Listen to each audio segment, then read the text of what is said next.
The show is about to start. Reese on the radio. Turn it up. Turn it up low. Turn it up loud. It's like a dream come true. Turn on your radio. Reese is on the radio. Yo, let's get it. Due to the nature of this program, discretion does not exist. It's Reese on the radio. Right now on WTIC News Talk 1080. Yeah! Oh, my goodness. Listen to that. What's going on, all you scallywags, nutmeggers, conversationalists, and, of course, the grand poobahs of hate, you haters. You know what time it is. It's Reese on the radio on WTIC News Talk 1080. Do you recognize the voice? It don't sound good. Oh, my goodness, it sounds awful. And I felt it coming on. It was a weird feeling that I got last night, and no matter what I tried to do, it just wouldn't correct itself. And it's not that I have a cold or anything. I kind of feel like I really owe all the credit to none other than Mark from West Hartford, who jinxed me. He said to me the other day, because I filled in for our sister station at WBEN 2 days in a row, and then, of course, came here to do this show, 8 hours worth of talk, 2 days straight. And he says to me, what do you do to keep your voice? And I went, really nothing. Technically, I just drink lemon water all the time. And all of a sudden, out of nowhere, yesterday, I was fine the whole weekend. I was out and about. All of a sudden, I felt this little scratch in the back. I'm going, what the heck is that? Where's that coming from? And then my tummy didn't feel great. Just felt not dizzying, but just like, oh no, I'm catching a cold, which weirdly enough, I only get when it gets like summertime. Like when I should be getting it, when it's cold, freezing outside, I should be sniffles, blankets, Thermoflu, whatever it is, nothing. I'm peachy keen, blazing through the day. All of a sudden, nice weather comes out. Oh, it's scratchy. And I'll tell you, I know what it was. And I should have noticed it. Because I really never thought that I had this problem. It's allergies. I was coming out of church yesterday, and I'm on the phone with Adam 12, and ironically trying to get Mark and West Hartford on the phone. And for some odd reason, this big, giant wind comes by, and it feels great because it's warm out, and you get a nice breeze. But there was something in the air where you can smell, if not taste, the pollen. And I noticed it immediately. It almost felt like trying to breathe through barbecue smoke. You know, like you cut. I was like, whoa, that was a lot. And then immediately later on in the day, I've got this little going on. It's driving me nuts. Roland, this bothers you too, I presume. Janine and I just had this talk like you did an hour ago. Did you? Because that's what happened to me Thursday of last week. That's when it started. So tickle in the back of your throat, and then you had a little mucus. Yeah. And then Friday, it got worse. And then Saturday, it got worse. And then Sunday, I was finally starting to feel better. And then this morning, I woke up, and my head, which was feeling like my brain was about to explode out of my head. I forgot all about that. It calmed down. When I woke up this morning, I was like, yes, that is going away. So I'm getting better now. So it's sort of like a throbbing pain in the forehead, kind of like that part of your head. Yeah. Oh my goodness. That was exactly what I felt last night.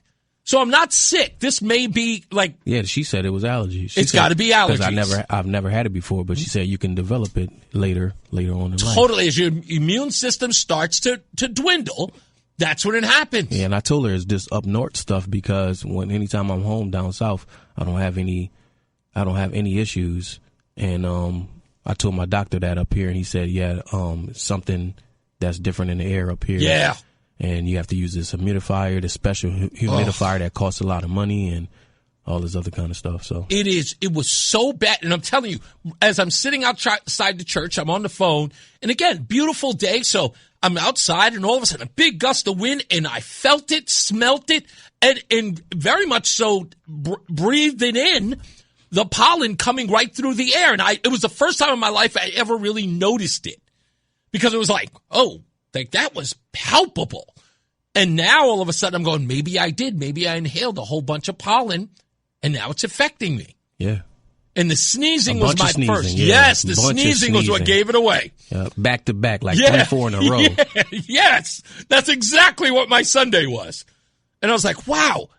So I guess, so in essence, it's nothing I should be worried about. I'm just going to have to sort of be careful. Oh, am I going to have to wear a mask outside? Yeah, or I was told, Janine told me take Claritin or Zyrtec or something like that. One of those things. Okay. All right, maybe I should.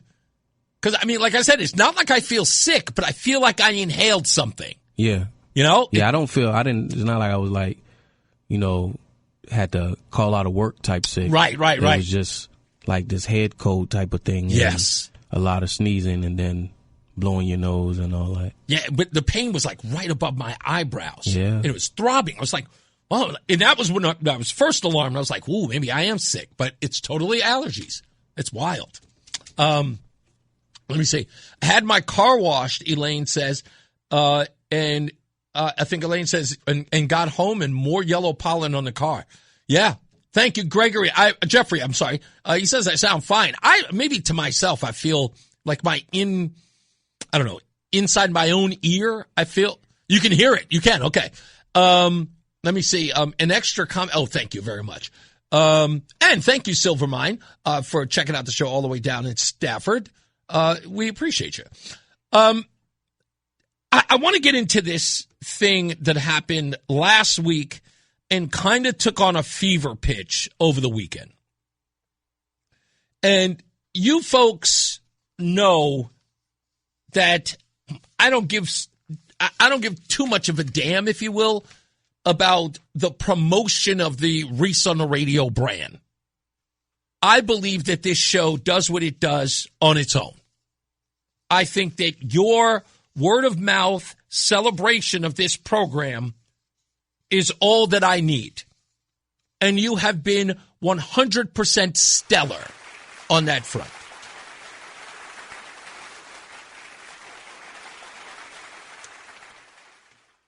And by the way, I owe you a debt of gratitude I'll never be able to repay.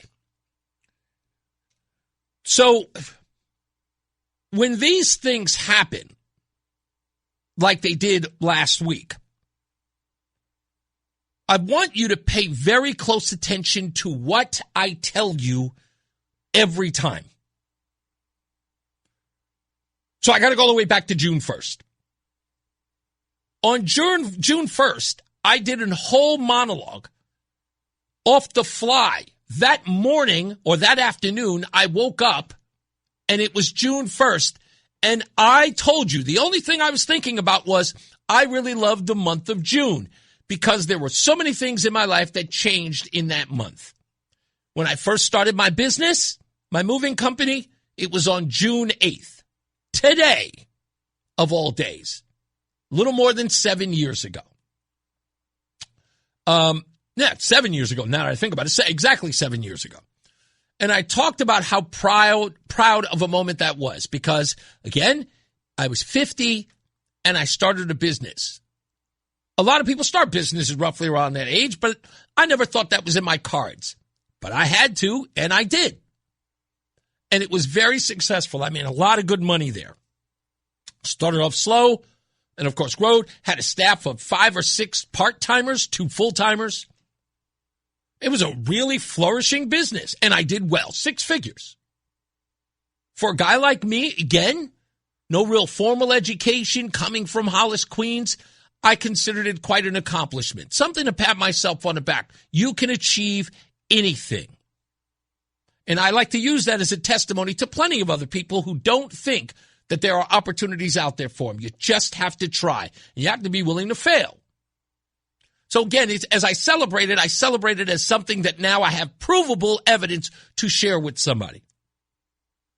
Another thing in June that happened to me, I fell in love with the woman of my dreams, and that is Roseanne.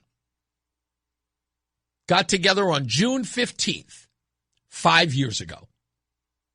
Never thought it would happen in a lifetime that I would have the relationship that I have with her.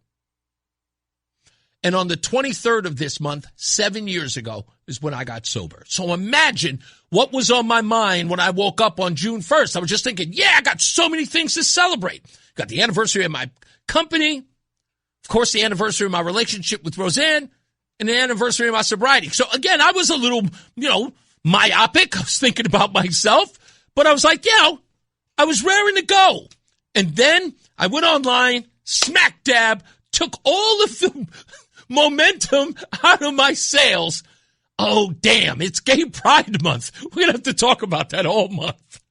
And it's going to be this person talking about that, and people inundate me with calls and say, did you see this video? Did you see that one? So I said that morning, okay, fine, I'm going to have to do a monologue about this, but it's to tell people don't fall for the okie doke. If you fall for the okie doke, it's not going to be about the important issues. It's just going to be about what you said or about how outlandish you had to be in order to get people to recognize what you feel or how you feel about the Pride Month. And I said, you don't need to. For those celebrating Pride, let them celebrate. But if it goes beyond the pale, just point it out. I'm going to leave this right here. You can post it on your social media. Don't have to editorialize. Just going to leave this here. Why? Because then it isn't about what you said or what you said about it. People can see it on their own, even members of the community. If they saw something that was completely out of sorts or maybe to a degree inappropriate, people would see that and go, okay, I'm a part of that community and this is not good. That we can be a part of the community, but point out that is not a good thing for children to see or for the public to be a part of. We can say that. And again, you don't have to editorialize because again, it is about what you say instead of what they see. And I tried to preach it so hard, but you didn't want to listen. You didn't want to listen. Everybody wanted to make it about, but Reese, you have to stand up. Sure you do. But there is a way to stand up. It's not as simple as standing. Everybody can stand up for the things that they believe in. Of course you can. The question is does it work? And what did I try to explain? You thought I was arrogant because I said you don't know how to win? Too bad. You don't know how to win. Why? Why? The proof is in what I said. Everything that I said that would happen, proof positive, it was true. You don't want to listen to me? Too arrogant to listen to me? Fine.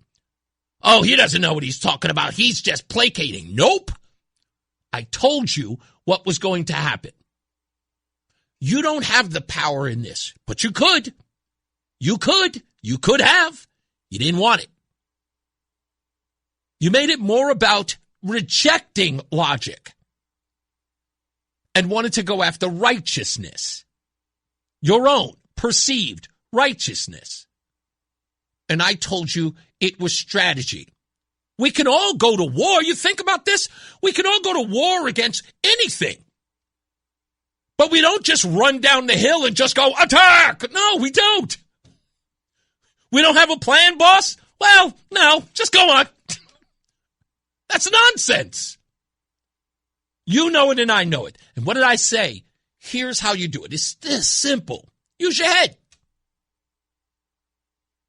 And then we get this situation with this character, McCormack. To which he comes on the show. Why? Because I saw his post as, a little nudge to the left. Let's talk to him and find out what this is all about. I'll admit that the whole George Washington court-martialing somebody for sodomy was a bit extra. But we figured, hey, 23 years old, he's a Baptist kid, he believes in the Bible. Fine, sure, we'll talk to him. Find out where he's going with this. And as you all know, he went in the direction that he went in.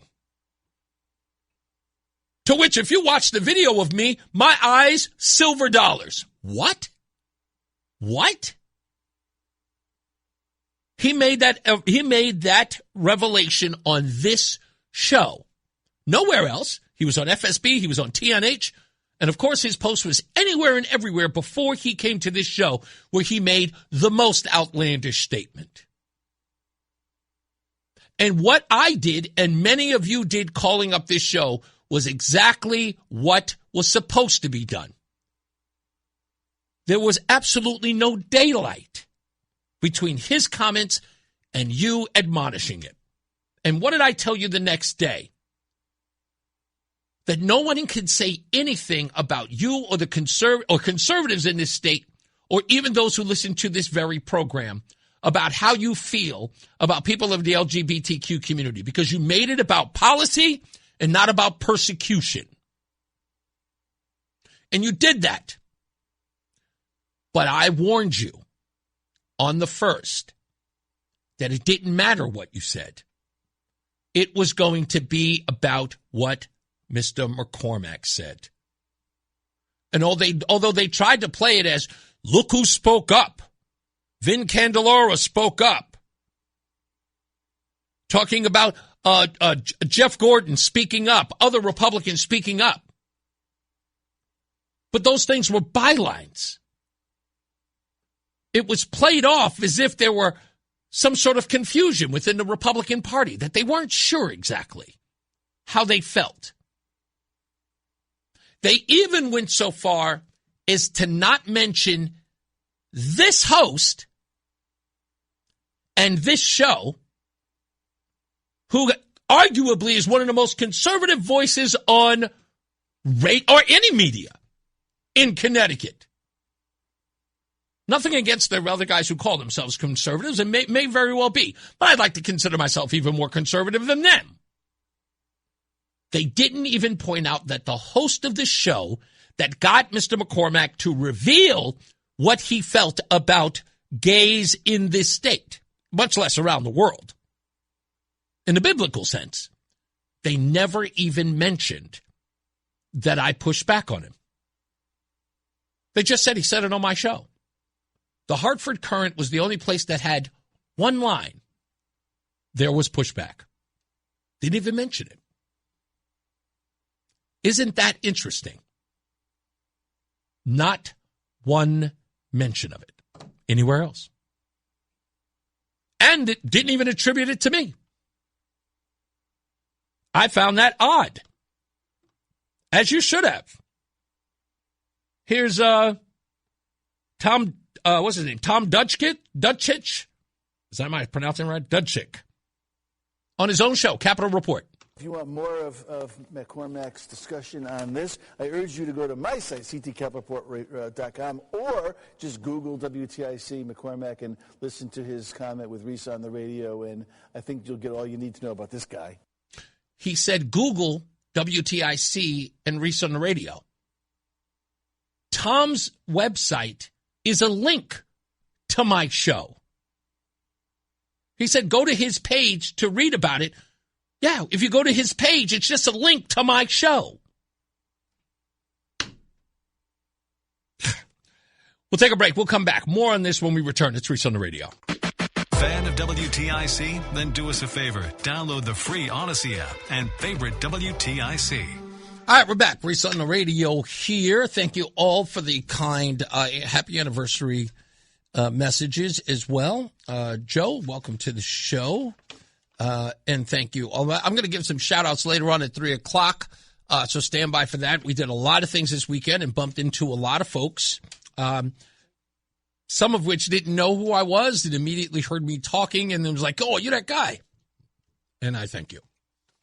I told them that I would give them a shout-out today, so stay tuned for that roughly around 3 o'clock. Also, there's a couple of things that we're going to be doing on Reese on the radio, and I think a lot of people are going to glom on. If they haven't already, I think it's something that we should do here on the program. And if I have to, I have to.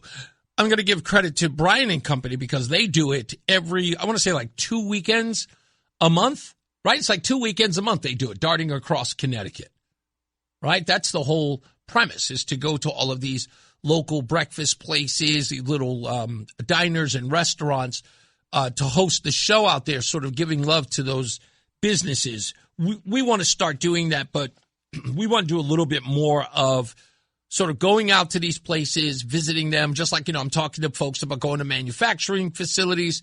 And please, if you're talking to your boss about having Reese on the radio, myself and Roseanne come by, please talk to them soon and get in touch with us. Go to reeseontheradio.com and let me know what dates are available or what days are available. We'll come by in the morning, of course. We'll come in as early as 9 a.m. so that I can get here and start preparing at 11 o'clock. I want to see these places and what they do and sort of give a perspective that you folks probably, a lot of people don't know that you have a manufacturing company around here. And I want to sort of highlight the things that you do in your business and in those plants. I want to see how I want to see how the sausage is made, literally and figuratively. I'm very fascinated by that. And I think it has everything to do with sort of growing up and seeing television and movies based in manufacturing jobs. And that's kind of like I'm just fascinated by that career. So, and I know so many of them have left the country, so I'm really interested in checking those out. So if you have a manufacturing company and your boss will allow you to, please get in touch with us. Go to reeseontheradio.com, REESE on the radio.com. Because of this whole thing with how the media responded to Jaden McCormack and this very show, omitting the fact that he appeared on this show where he made the comments that created so much, created the firestorm. That the comments were featured, but not the pushback. Got me thinking, what are we going to do about it?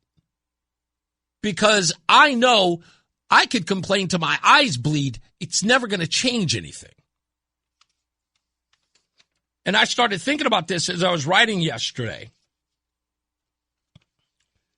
And this is what I wrote. I said, now look at this. Look how the story is being told in the media. Outlets that covered it reported that the candidate appeared on Reese on the radio and doubled down. They quoted the strongest lines about sodomites and the death penalty. What you don't see much of, if anything, is the pushback that actually happened on the show. The challenges, the distinctions, the fact that even here, the death penalty framing was rejected by the host and by the Republican leadership. That omission is not an accident. It serves the larger story that they won't tell. That any serious opposition to Pride Month excesses or gender ideology automatically equals to the most extreme position in the room. It lets them broaden the brush. It lets them say, see what happens when conservatives push back? And it conveniently leaves out that the actual conservative voices on the ground did not go along with the extremist framing. That's exactly what I warned everybody about on June 1st. When you take that bait in the loudest and most headline-ready way, instead of staying strategic and focused, you give them the story that they've been waiting for. The reasonable pushback, the actual conservative argument about kids and biology and parental rights gets memory hold.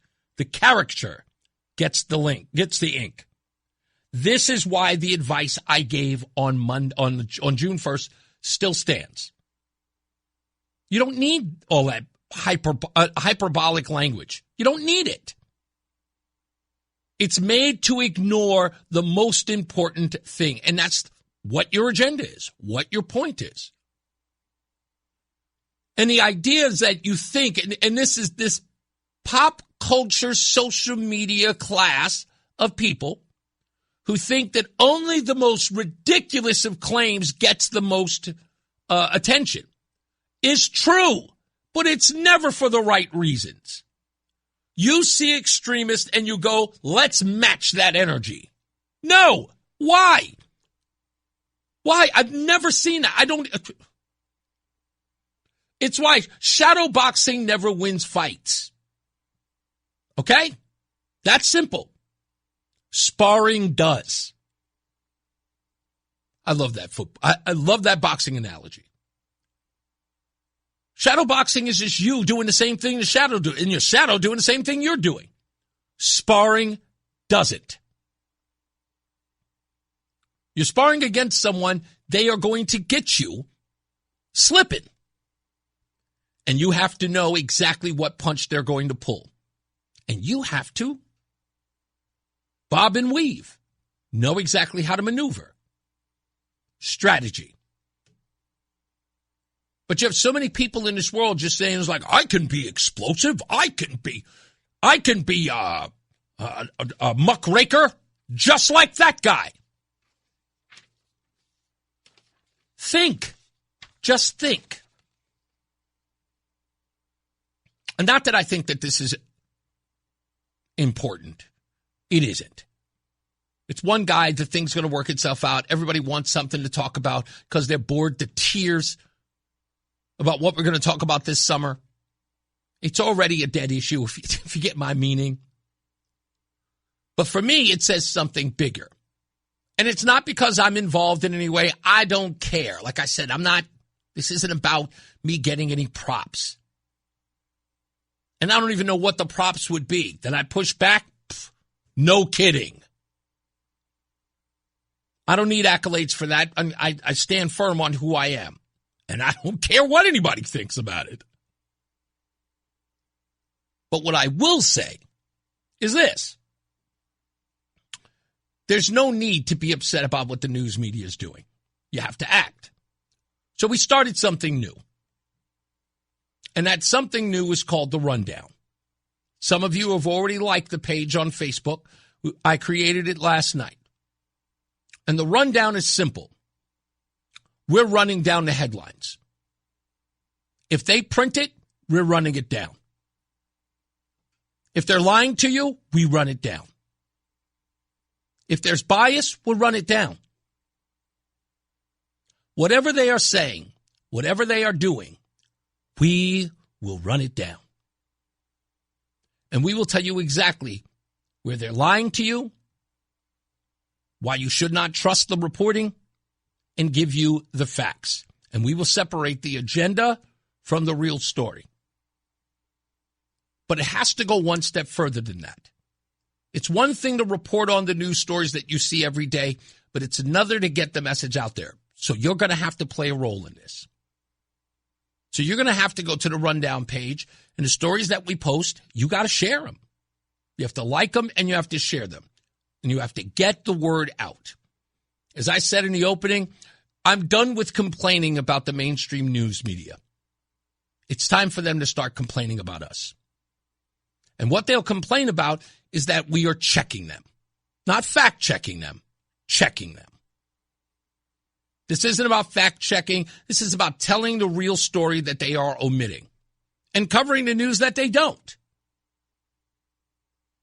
The only way you're going to meet that is if you not put pressure on them, but actually endorse the media that covers the things you care about and tells the truth and does not omit certain things, like the pushback on this very subject, on this very show. And the reason why I did it was simple and plain. McCormick made his statements, the one that is drawing all the fire. He made them on the show Wednesday. He didn't make them when he spoke to WFSB. He spoke to them, not WFSB, WTNH. He didn't make them there. He didn't make them on NBC Connecticut. He made them here. That news broke here. And it was done in a long-form conversation, and not one news media outlet afterwards who linked the show even took the time to point out that the host who brought him here pushed back on him and told him that that was no way to win hearts and minds. They ignored that very point. And that you called up and also disagreed with him and said it was wrong. It didn't even make the byline. And I'm not complaining about it anymore.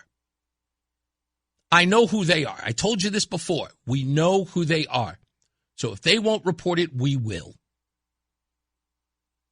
If they are going to be dishonest to you, we are not going to allow them to be dishonest because we're just going to do our own reporting on their reports. But how does that blow up? You like it and you share it and you make sure that everyone sees it. So that they know their story, which we will also feature, as well as the true story. And if we get it wrong, we'll admit that we got it wrong. That's honest journalism. So for those of you out there who are doing real journalism, if it don't apply, let it fly. But right now, if you got your panties in a bunch about it, it's probably because you're guilty. I just ignore it. But I know you can't. Because there's something itching around you just going, is he talking about me? I don't know. Am I? We'll see. But if you want to find out, maybe your article will be featured on the Reese on the Radio Rundown. Maybe you should follow it. We'll tell you what's coming up on the program shortly. Stand by. More news, more views. It's Reese on the Radio. It's Reese on the Radio on News Talk 1080 WTIC. You know, by the way, I just wanted to make this mention that, you know, with everyone running around talking about, you know, these comments and how reprehensible they were, you know, calling for violence on anyone is just 100% wrong, which I totally agree with. This comment just kind of bothered me because I really want to dig a little deeper to find out what it meant. This was on Capitol Report over the weekend. This is former minority leader John McKinney. He said this. As someone who lost my father to AIDS, even at 62, I'd like a couple minutes alone with this guy. That's right. I don't know what that meant, but former Rep McKinney, if you want to explain it, please call up the show, 860-522-WTIC. I hope, I don't want to assume what you meant by it, but I would like some clarification. You want to sit down and talk to him for 6 minutes? I hope. I hope that's what you meant, because, again, the objective is not to promote violence, and I wasn't certain what that meant. So I don't want to, like I said, I don't want to put words in your mouth, but again, this is what I heard because this is what was said. As someone who lost my father to AIDS, even at 62, I'd like a couple minutes alone with this guy. That's right. And that's all I'm saying. So there was no real pushback. The black gentleman on the show said something like, that's right. Again, I don't know. Okay, so hopefully somebody could clear that up for me. All right? Anyway, or just clarify it for yourself. How about that? You don't need to answer to me. Clarify it for yourself. Because, again, I don't condone that either. He's a kid, and he's 23. I'm not making excuses for him other than the fact that his youth and development is still under question. Okay? That's all. That's the only point I'm making. Anyway, when we come back, I want to give a couple of shout-outs later on in the program, of course, to folks over in Bristol. Turns out that we were in Bristol a lot this weekend. Stand by for that, or a little after 3:50. I want to give those shout-outs. When we return, though, Chris Murphy, wouldn't you know it, this guy puts a book out about collectivism, how we all need to get together and understand and work together, is funding groups that are stoking division and more so violence in places like New Jersey and in the Midwest against ICE agents. What is going on? I mean, talking out two sides of your face. And I hear that he even called himself schizophrenic. Whew, that's a self-diagnosis. I found that interesting. That was a hell of a statement to make there, buddy. 1 minute, we're in a war. We're at a war. The next minute, we all need to come together. What is it? Next, Republicans are, what did he say? Murphy suggests Trump voters are ignorant and ill-informed while writing a book about the common good in all of us, Republican and Democrat alike. Did this guy, does he think that we wouldn't notice the two? He said this while he was on the book tour, trying to say that we all need to get together for one common good thing. or several common good things. And then at the same time, reprobate stuff. Reprobates. What is with? Hey, let me say something. I'm going to say it again. God thinks I'm kidding. I told you this guy needs a welfare check. I told you he did. Who here right now, at this point, is saying, I don't know. Who's saying it? Keep thinking I'm kidding. Guy needs a welfare check. And it won't. What are you afraid of? It's Chris Murphy. Just pull him aside. One of you. I know there's no real leadership there, but pull him aside and just go, hey, dude, what's up? You okay? Seriously. Like, be a friend. Be a pal. He's got to have some friends. And don't let that Mike Frost kid look at this. Don't let that guy do anything. Don't let him be the voice of reason. Just no. But anybody else. I'll take an AOC over Mike Frost. But I'll read all of this when we get back, so stand by. More news, more views when we return. Top of the hour news coming up with our good friend John Silva in the WTIC newsroom. We'll be back.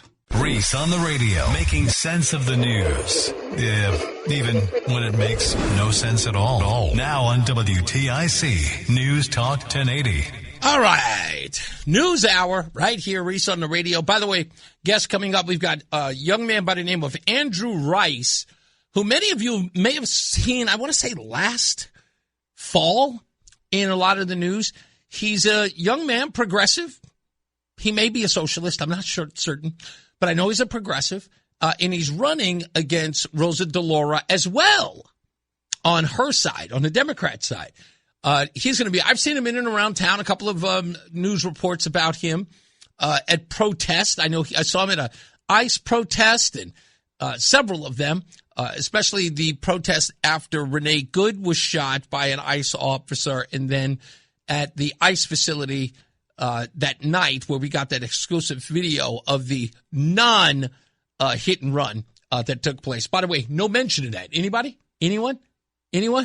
Oh, where did it be found, right? Where's that investigation? Nowhere? Anybody got an update for you? Yeah, we thought so.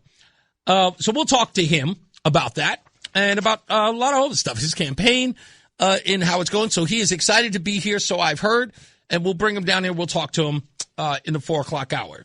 You guys, do you say it all the time in the beginning?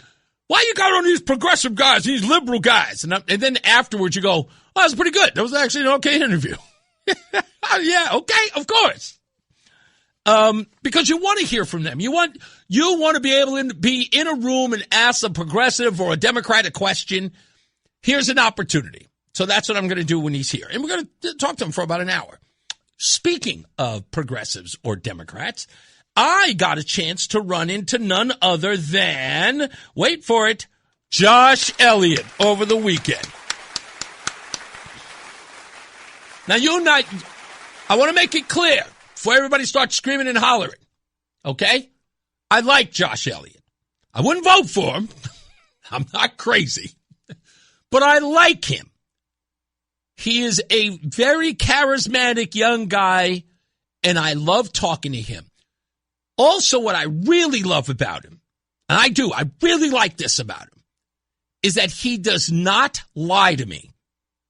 He will not lie to me. And that is rare for somebody who's a politician. So he was at the Parkville Market, whatever that is, Parkview Market. I can't remember. Who knows? We had lunch there. But anyway, he was having a town hall there. So we went by twice. We went to go see him. Finally, we got there too early, and then we showed up a little late at the end of it. And I stopped and talked to him. As soon as he saw me, he was like, hey, Reese, gave me a hug. How you doing, buddy? Blah, blah, blah, blah, blah. And I said, come on, man. Why don't you come on the show? You know I asked you to come on the show. And he said right to my face, he goes, what would I come on your show for? Your show does nothing for me. You don't help me in a primary. He goes, after the primary, I'll be on the show. I win the primary, I'm there. Really? I'm like, dude, but you did Brian Shackman's show. He's like, we've had a relationship for a lot of years, you know. It was a long time between Brian and I. It's like, you know, I had to go there. He's kind of got, he's got both sides of the audience here. Your show doesn't help me. And I get it. He's right. None of you folks are going to vote for. There may be. He doesn't really know that there are a lot of people on the left who listen to this program. He doesn't. They can't really gauge that here. But he knows that it's such a conservative show that being on here would be, there's no one to really reach out to. But he was straight. He said it. He didn't think about it at all. He said it right to my face. Your show doesn't help me, buddy. He said, I got to go in places that'll help me. And I was like, I looked at him and I just said, yeah, that makes sense. I was like, that makes sense. It does. He goes, you had Lamont on the show? I'm like, of course not. What are you kidding me? He goes, see? Like, again, I love the guy because he is that honest, brutally. But he made a promise if he wins the primary, and he looks good. People saying it's crazy. He don't look good. He looks good. He doesn't look great, but he looks good. Forget all that ridiculous polling data. And people know he looks good. That's why they're not talking about it. So, there goes that. But I commend him for telling me straight to my face, yeah, your show doesn't help me. All right, buddy. I appreciate it. Kind of hurt my feelings, though. But like, is that a reason not to come on? It's like, he's got a lot of ground to cover. I totally get it. Why waste this time if time is of the essence? So I appreciate him doing it. Senator Chris Murphy, however, this guy is all over the place.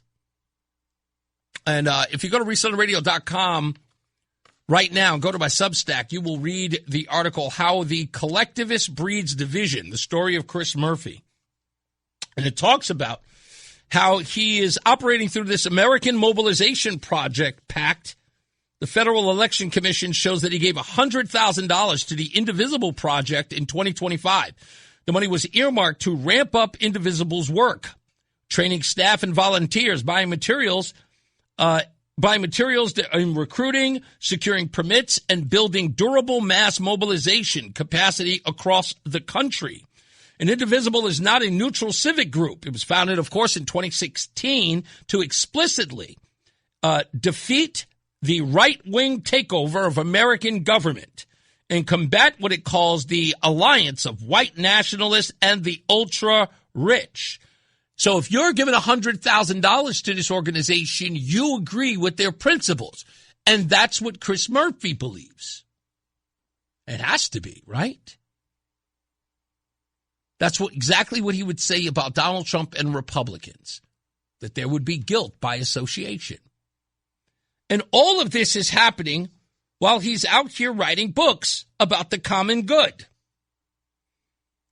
Murphy explained this shift in his own words. In a March 2025 NBC News interview, he described moving from spending 2 years writing big bipartisan deals on guns or immigration to now being out in front trying to fight for the survival of democracy and using really tough language about my Republican colleagues. He added that this may look a little schizophrenic. He has stated that we may not have another election in at least a free and fair one if we don't stop this slide away from free speech and democracy quickly. And that the only way to stop a would-be tyrant from destroying a democracy is mass mobilization, which is why he believes he should donate this money to Indivisible. At the same time, writing a book about us all having core values that are similar. In one breath, he talks about, in his book, by the way, The Crisis of the Common Good, Fighting for Meaning and Connection in a Broken America, where he says that many people in even MAGA world would agree in fighting against, businesses and monopolies and people being able to make it in life, that our oligarchy would not rule the roost, as it were. But then at the same time, talking about how Trump voters are ignorant and ill-informed. That's incredible. This is what he says. And I want to make sure that I point out that you can't be all over the place and be a consistent politician looking for an elevated spot in our, I don't know, in our process, so to speak. If Chris Murphy wants to be anything better than a senator, perhaps running for president, he is going to get railed for being inconsistent. It is his biggest weakness, that he's everywhere and nowhere at the same time, which I told people. Now, it's quite possible no one will attack him. If there's a stage of 15, hell, if there's only 10 people, I promise you that Chris Murphy will barely be mentioned on that stage because no one thinks he's a threat, even in his own party. I think that they even know that he's inconsistent. We know Bernie's not going to run again, but think about anybody who's going to be running in that party's election. I know Cory Booker will be there again. We know Gavin Newsom will be there. And that will be the show to watch. If Kamala Harris decides to run, goodness gracious, I can't wait to watch that bloodbath. But if Chris Murphy's there, I mean, think about the people who will be there. It's quite possible Alexandria Ocasio-Cortez will be there. I mean, let's be honest, folks. It's safe to say that even though the Democrats don't have a deep bench, and when I say deep, meaning deep thoughts, they have a bench that will be entertaining to watch on a stage during the primary. Cory Booker, Alexandria Ocasio-Cortez, Gavin Newsom, and if so, Kamala Harris on that stage will be entertaining. And then throw Chris Murphy up there, who will probably be ignored. I can see it now, Chris Murphy on the dais saying these exact words. Is anybody going to ask me a question? Does anybody want to know what I think? People who are watching that debate are going to go, who's that guy? He's on TV everywhere. They won't know him. They won't. Ro Khanna has more, I don't know, party ID than Chris Murphy in Connecticut. In Connecticut. You know he does. Of course he does. I don't know. Hunter asks, why bring progressives on to fill an hour of the show? With the left-leaning WTIC knows the show seems to be going left. Hunters, are you new here? Are you really? Why bring progressives to fill an hour on the show with the left-leaning WTIC news? The show seems to be going left. Hunters, you're going to have to qualify that. I've never ever heard anybody even think about calling me that. And I don't think, I don't know, whatever. But thank you, Hunter. I appreciate you listening, even though that doesn't have any relevance. But yeah, I expect Chris Murphy to be, I want to see him on the stage primarily because I think he would be the laughingstock. And plus, there would probably be only, I'd say, 5 sound bites in all of it, and it would be embarrassing. He may have to get very, very extreme if he wants to be that guy. Like I said, speaking of Hunter's post, we're going to have Andrew Rice on the program. He is running as left of Rosa DeLauro, if you can imagine that. He'll be on the program to talk about his idea, where he is in fundraising and getting on the ballot, if at all, how well he thinks he's going to do, the support that he has. He has been actually a part of a lot of these anti-police organizations. Or at least he's been to their rallies. I'll just say that. I don't know if he's a part of them. But he's been to several of their rallies in and around Connecticut. That's where we've seen him in most of those places. And we talked about getting him on the show, I want to say last year. And now we've got a pretty good opportunity to have him on here to talk about who he is and what he's all about. Also on the program, I'm going to be giving some shout out to some people. We were anywhere and everywhere over the weekend. Also, I've got sound bites coming up, especially as it pertains to, in fact, I'll probably get into it in the next break. President Trump walked off an interview on Meet the Press and talking to Kristen Welker of Meet the Press. And I'm not exactly sure what the big hubbub was about this walk-off by President Trump. I guess walking off an interview is a big deal in some way. I'm still trying to figure it out myself.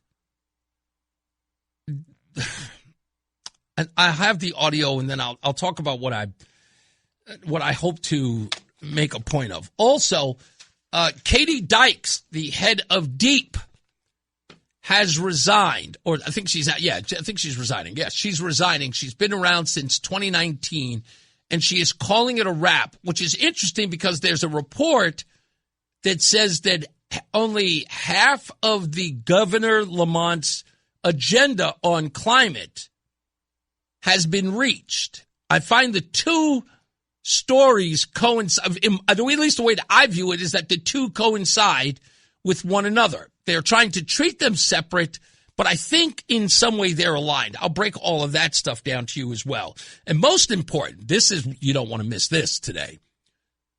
Do you know that you pay, taxpayers, you pay for Governor Lamont to keep information from you in the courts? With everything that we've heard about Aaron Stewart and Mayor Sanchez going through all of her books, think about that. Mayor Sanchez goes through every one of Aaron Stewart's books as mayor and gets them audited, and they become a news story every day, or at least last week it was, every day. And everyone's saying accountability, accountability, accountability. But when the governor's own emails and documents are called into question and they are told that they have to release them, they fight them in court with your money to keep them from you while going on the camera and criticizing Aaron Stewart scandals. We got to talk about that in great detail. I've got all of that information coming up. And people have got to, again, this is the stuff I'm talking about that we're doing on the rundown, is that there isn't anyone talking about this in mainstream news media. This should be, especially with what we're learning about Aaron Stewart, it should be an outcry of folks, especially in the news media, saying, whoa, wait a minute, man. You have something to say about Aaron Stewart, Governor, but you're keeping the very documents that we have a right to see away from us, and you're fighting it in court using our tax dollars to fund that. Incredible, I might add. We'll get to the bottom of that. And last but not least, I guess we will talk about another Aaron Stewart deal. That's also in the news. We'll get to all of that as well. I want to say thank you to Dan at Old Village Antiques in Avon.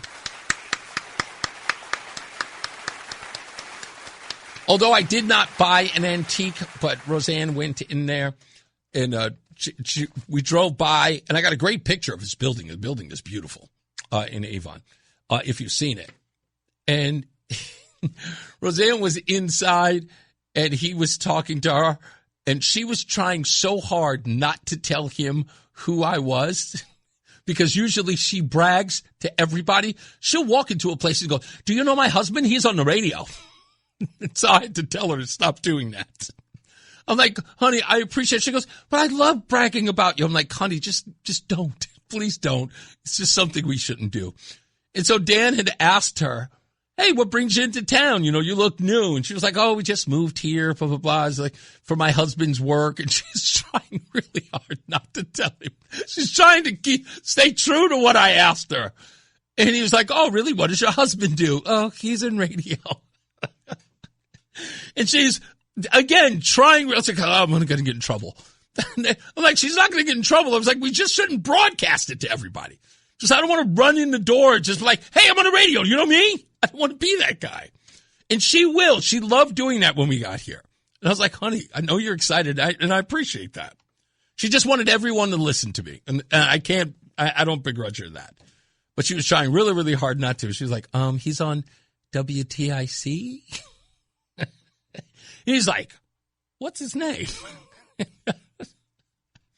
And Dan came out and we spoke to him, and it was a pleasure meeting you, Dan. And we'll be back. She loved your shop, but I was so tired I had to go home. And it turns out my voice is the reason why I was so tired, because I had a headache and pollen in my throat, and I just want to take a break. But we'll go back and check out the spot as well. Also, I'm trying to remember this gentleman's name at Lola's in Plainville. I want to say it's Randall, but it may be Russell. Anyway, I'll talk about it. If you know who he is, you guys let me know in the chat room. We'll be back. It's more news and more views. It's Reese on the radio. Spider-Man. Hey, he's your friendly neighborhood Reese on the radio. Right now on News Talk 1080 WTIC. I really love that bit. I'm always impressed that you got that done. Reese on the radio, we're back. And thank you for the reminder, Hunter. He just said he was just breaking my stones. Yes, I am going to be at Open Doors Outdoors at the Lyman's Orchard golf course on the 17th. I'm going to be there early, roughly about 8 o'clock, so I can see people as they arrive. So if you're going to be there at Open Doors Outdoors, I will be there very early at 8 a.m. So I can hang out as long as I possibly can so I can get back and do my show, because it is on a Wednesday, or as I like to call it, a school night, or a school day. So I have to make sure that I get out there early, and then I, get on the road and get to the show. So Hunter, it'll be great to see you out there. I want to give Timothy W. a shout out and an applause, because as I was saying earlier about what I thought, when June 1st came in, I started thinking about all the great things that were happening to me. Of course, on the 23rd is what I consider my sober anniversary, or many of us call this our unbirthday or our birthday in a lot of ways, on the 23rd of this month. And there was a story in the news that was covered everywhere, WFSB, I thought it was on TNH and other places, about Hunter Biden. Now, I've mocked and ridiculed this man for a long time, and I was very uneasy about it. It's like it was uncomfortable to talk about somebody in recovery, and I couldn't help but go after him because he is a public figure, and a lot of the stuff that he did was absolutely reprehensible, but he's also a person in recovery. He's also been sober, as Timothy just told me, for 7 years now as well. And a story came out the other day, which I could not understand why the news media would ever write it, saying that Hunter Biden gave a Super 8 hotel in West Haven a shout-out. And I went, you guys are, like, that's a flex? Like, Connecticut is that desperate to be on the map? That a guy who was a crackhead at the time smoked crack at a Super 8? People are finding a way, like, that's gossip? Like, that's Page 6 worthy stuff? And people are now talking about, what was it? Hunter Biden and the Super 8 were not available for comment. Why would they? I almost made it a part of my stupidest thing I read today. But a good thing, a fine example that regular folks, normies, as I like to call them, don't get it.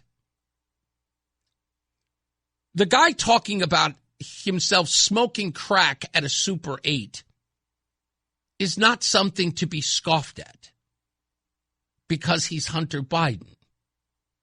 There are plenty of average Joes who are smoking crack in an alleyway in your community, which shows you don't take this whole drug addiction seriously, that you thought that this was, again, a flex.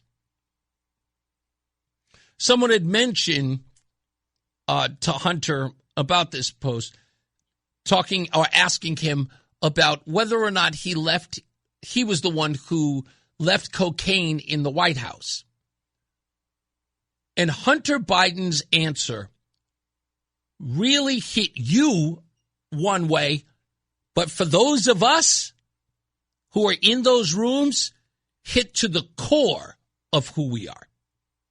He said, if that was my cocaine, it would have never been lost. That is an addict talking. Please recognize, addicts leave their drugs, their alcohol, nowhere. I told you one thing, I said this last week. You'd be at dinner with someone and they're drinking wine, and it'd be like a nice glass of wine, and the person will just take about 3 or 4 sips. True alcoholic would look at it and goes, what are you doing? You can finish that? What's wrong with you? People in the rooms are like, oh, you hate that. You have to drink that. Because I can't sit here and this is alcohol abuse. People know exactly what I'm talking about. You can't do that. But again, that's the difference between me and you, the normies, as we say. But when Hunter Biden said that, lost my cocaine, left my cocaine, do you understand? I'm an addict. I lose nothing. It's like if it was mine, it would have never been left anywhere. It's not something you leave lying around. People who don't do it leave it lying around. People who casually do it, normies, would leave it around. Oh, yeah, no, I left it around here somewhere. You know, like those people who search through the house and are doing this. I'm like, I know I have some wine somewhere. I don't remember where I put it. Rest of us will be like, what do you mean you don't know where you put it? Who does that? That's just how it is. So I just thought it was a weird thing that the news media was like, oh, Hunter Biden gave a West Haven hotel a shout out. At first I'm reading, I'm just like, look at these morons. Who would write that? Like, who approved that? What do you think, that there was now going to be a bus tour? And over here is the Super 8 that Hunter Biden once smoked crack.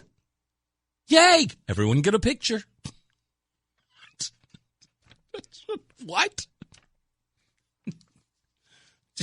I wish I had to make some of this stuff up. I wish I could make some of this stuff up, but you won't let me. You won't even give me the opportunity.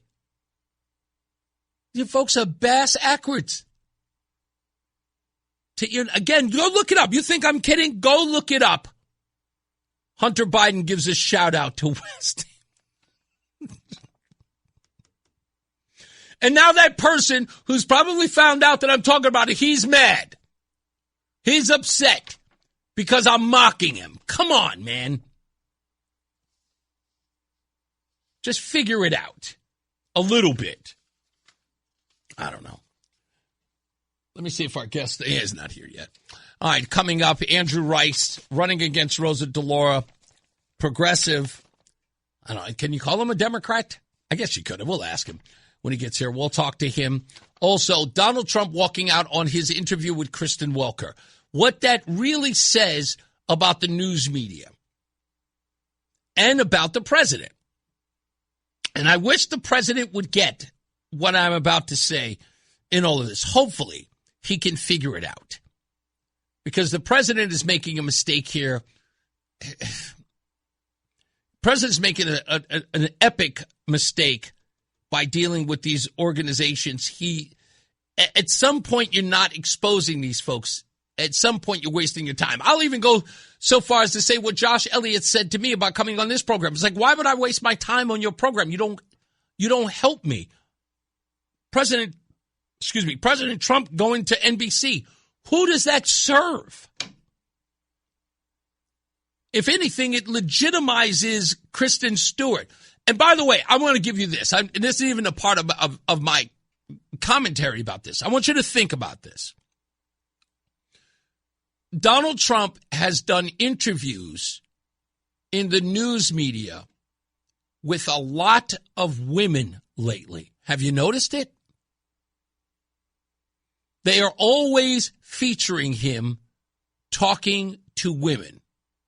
Leslie Stahl, famous interview. Laura, what's her name? McDonald, whatever her name, I don't know, CBS. That woman.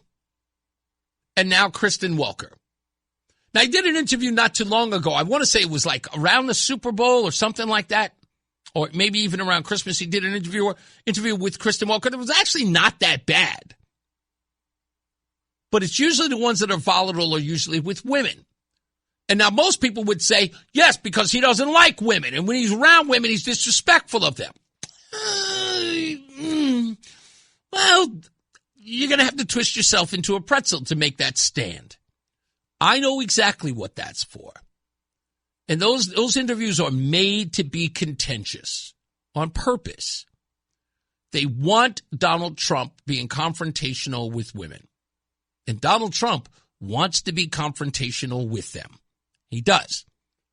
He has no problem with telling a woman that she's stupid. None. And if you just got queasy or just got uncomfortable hearing that, grow up. Because I only have to ask one simple question. Can women be stupid? And you're probably nodding your head. Well, of course they could. So what's wrong with saying it? It's like, but it's these women. Well, show me the evidence that they're smart. Show me the evidence that they're not stupid. Go to bat for them that they're not stupid. You going to talk about their accomplishments? You want to talk about their degrees? Sure. That's like saying Donald Trump isn't smart, even though he's a billionaire and a businessman. You can also say he's not a billionaire because he's had plenty of bankruptcies, but none of it washes. You can't have both. He's either a successful businessman or he's not. He's either a billionaire or he's not. He's either smart in being a businessman who became a billionaire, or he's an idiot with bankruptcies who happened to be a billionaire. So what you're saying is that there's a likelihood that you could be bad in business and still make billions of dollars? So therefore, it is safe to say that Kristen Welker, Nora O'Donnell, that's her name, and Leslie Stahl can be quite accomplished and complete morons. You know the saying, right? Set the table, you have to eat at it. Let's take a break. We'll be back. More news, more views. Shout-outs coming up to a bunch of folks that I saw over the weekend when we return. It's Reese on the Radio. It's Reese on the Radio on News Talk 1080 WTIC. So we spent the entire weekend, Roseanne and I, going from place to place. And these folks that we went to see, because generally we like to get out of the house. We have a very small apartment. And although we can sit around and I can work all day, and Roseanne can watch Outlander for the 9th time. She really loves that show. I figured I'd take her out. And so I didn't really have a lot of plans, but I figured I'd just go to it. So I go to this, where the heck was it? What was the first place we went to? I can't remember where it was, but I know we went there Saturday. Okay. So we originally supposed to go to the street mall, Parkview, because we thought Josh Elliott would be there at 9 o'clock in the morning, or at least we were told by Sam the man on the street, only to find out they were going to be there at 1 o'clock. So we didn't have really that much to do. So we went, of course, to our favorite Main Street diner. We went there and had breakfast with Tiffany and Jossie, as we always do, and it's always great to see them. So after we did that, then I go, all right, we go down to Parkville. Oh, no, we went to go Parkville to go check it out to see what it looked like. And we apparently got there too early. It's roughly about 11 o'clock when we got there, just to see, because we thought it was going to be like, there was going to be malls or, things that we could buy. It's all a food court. So we weren't really hungry at that point. So we figured, what else are we going to do now? I didn't want to have to drive back home. So I figured we're in Hartford. So we went up north. And where did we go? We went to Suffield. We went to Suffield, and we went to go see the Freedom Truck, brought to you by PragerU. And it was up at the VFW post here, post 9544. Those great veterans were there. I even went and bought a T-shirt, which is what I'm wearing today. Went there and hung out with Pete. That was fun. And I know I'm going to screw this up. There were a whole bunch of people who were there, and I'm always going to screw it up because I got to remember so many names and usually have to write them down. And if I don't write them down, I'm going to make it not Pete, Paul. Sorry, Paul. Paul was there at VFW Post 9544 in Suffield and the Freedom Park. We took a picture of them. You can find that on my Facebook page, Roseanne and I, with Pete. I mean, Paul. Darn it, Paul, standing there as well. And Paul invited me. So I'm sorry, I got Pete on the brain because another story. Anyway, so we went down there, got to see the Freedom Truck. There was a couple of quizzes inside there. And it's a great truck, a great experience. Most of it brought to you by Glenn Beck, I think has all of the artifacts that you can see online, and PragerU puts the thing on. So that was a great tour. We did that. And then afterwards, we decided that we were going to travel to get or return a monitor that I had, or to pawn off a monitor that I had, because I bought a monitor from the Silas Dean's pawn shop. So I got rid of the old one because I bought a new one. And I went down there to go trade it off, and then Roseanne saw a sewing machine, so we did a whole trade so she could get this old sewing machine. We did that. And then we went to Tropical Smoothie because she wanted something to drink and to go to the bathroom. And then we ended up bumping into Brian, who was there. And I want to thank Brian, who recognized me even with my hat off. He heard me say, Chris Murphy is funding leftist groups. And he was like, hey, is that him? And so, Brian, it was good to meet you as well. Anyway, also, I'm trying to remember if it's Randall at Lola's in Plainfield. And, of course, Scott and Diane and all the girls over at the Harvest Bakery on Sunday. That was fun to hang out with them. And I went in for one cinnamon roll and walked out with what can only arguably about $150 worth of baked goods. So I thank them for that. It was a pleasure to have that.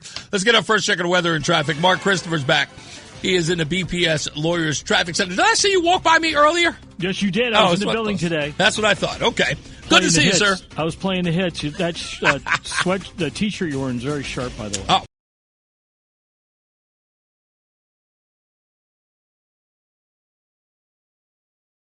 All right, folks, Reese on the radio. In this hour, we're going to be speaking to Andrew Rice. He's already here. He's sitting across from me, and I can't wait to talk to him. I'm wondering if he is going to be as candid as he's been behind the scenes. I really, really want to. I really do. I want to pick your brain a little bit because you sound very interesting to me in the sense. I don't think you and I will see eye to eye politically. However, I'm very interested. I'm a naturally curious person, so I really, really want to get to know what you think and why you think it. And I think you're going to be a great conversation for at least for other people who listen to this very program and getting to know you, regardless of the turnout here. And by the way, I'm just going to put you on camera for now. But regardless of the turnout in this vote, I really think that you're somebody that is, I'm almost certain I'm going to be saying by the end of this, we got to have you back. We do. I really believe that because you don't just have strong opinions about, conservatives or conservatism, but you got strong opinions even about some socialists who are in essence in the forefront of your party who are being out there. So you suffer no fools in all of this. I mean, at the end of the day, if you're going to hold the other side accountable, why should people trust you if you're not going to hold your own side accountable? So I believe in accountability on both sides. Otherwise, it undermines the whole argument of accountability. You are going to be a fantastic interview. I promise you that. All right, stand by. We're going to get to weather and traffic. Mark Christopher is here. He is in the BPS Lawyers Traffic Center. On the opposite side, Andrew Rice, live right here on the show. Hey, Mark. It's Reese on the radio on News Talk 1080 WTIC. All right, he is here, Andrew Rice. You may not have heard of him, but if you have been anywhere, I would say online or some of the protests that are happening in and around Connecticut, this man has been there. We've seen him plenty of times. We even videotaped him. Recently, we caught you, and my wife actually caught you on video when you were out at one of the protests post the shooting death of Renee Good, and you were talking about how you were running for office against Rosa DeLauro in the 3rd District. Yes. And that's how you came to be known by my camp. And we were trying to get to you, and I think we were having a hard time reaching out or something like that, but I'm glad that you're here now. You went to the convention recently. How did that go? Did you not favor well in that convention? Well, so on May 11th, there was the Democratic nominating convention for Connecticut 3rd Congressional District. Mm-hmm. And going into the convention, we estimated that we had around 45 to 50 delegates. Now, the delegation was supposed to be 390 people. Only 339 showed up. Wow. In order to get ballot access, you need 15% of those delegates to vote in favor of you. Right. And so we needed 51. So we were kind of like, okay, maybe we can pull this off. That looks good, like an achievable number. Yep, the numbers were looking good. And going into the convention was very interesting because it was basically just a pageant for Congresswoman Rosa DeLauro. Sure. When you go down the street, there were just, 100, if not more, lawn signs for Rosa DeLauro. You get in, they have these Rosa DeLauro cookies. There were bomb-sniffing dogs and metal detectors and a police presence, which apparently was not at any of the other conventions for Congress in the state. I checked with all the other candidates, and they're like, nope. So I don't know why there was such a massive amount of security for the 3rd Congressional District convention. We did have 50 to 60 supporters and volunteers show up to hold signs, greet delegates.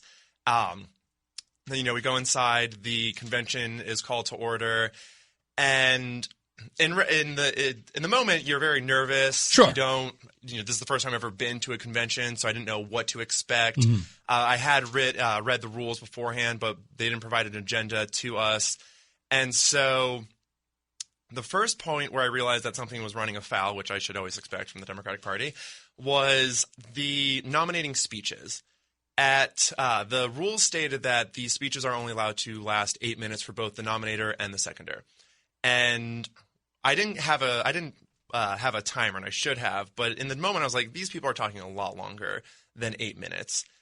Sure enough, they wound up talking for 12 minutes and 30 seconds. Wow. But what irritated me at the beginning was when my nominator was speaking, they cut her off at exactly 8 minutes. Yes. And so she was not allowed to finish her speech. And so Rosa DeLauro's team got an additional 4 minutes and 30 seconds to talk about why the delegates should be voting for her. And our speech was cut off, and it was very aggravating because one of the cruxes of our pitch was tonight is not about voting for whether or not you agree with my policies or Rosa's policies. Tonight is about giving people of Connecticut's 3rd Congressional District a choice. Mm-hmm. And as Democrats, and I went around to DTCs throughout the months before convention giving a pitch, and one of the things that resonated the most was, as Democrats, we should be upholding the ideals of democracy, and a pillar of a strong democracy is that you have dialogue, you have debate, you have a discussion, but you can't have that if you are unwilling to have a primary. Mm-hmm. And that resonated with a lot of people, and that's what we having what we just went through in 2024 with the transfer between Biden and Kamala Harris. I mean, as far as the presidential primaries go, the Democrats have not been given an actual option since 2008, right? Because 2012, Obama ran for re-election. No one was going to primary a very popular sitting president. And then in 2016, the Democrats were seen, working behind the scenes to make sure that Bernie Sanders didn't have a chance. So. A lot of people are saying that I got Bernied in 2020. Oh, wow. They were able to clear out all the centrists to make way for Biden. And then in 2024, The thing that always struck me weird about 2024 was that there was a debate in, I think, June or July. Mm-hmm. And as far as I can remember, there's never been a presidential debate that early in the season. It's usually September, October. Exactly.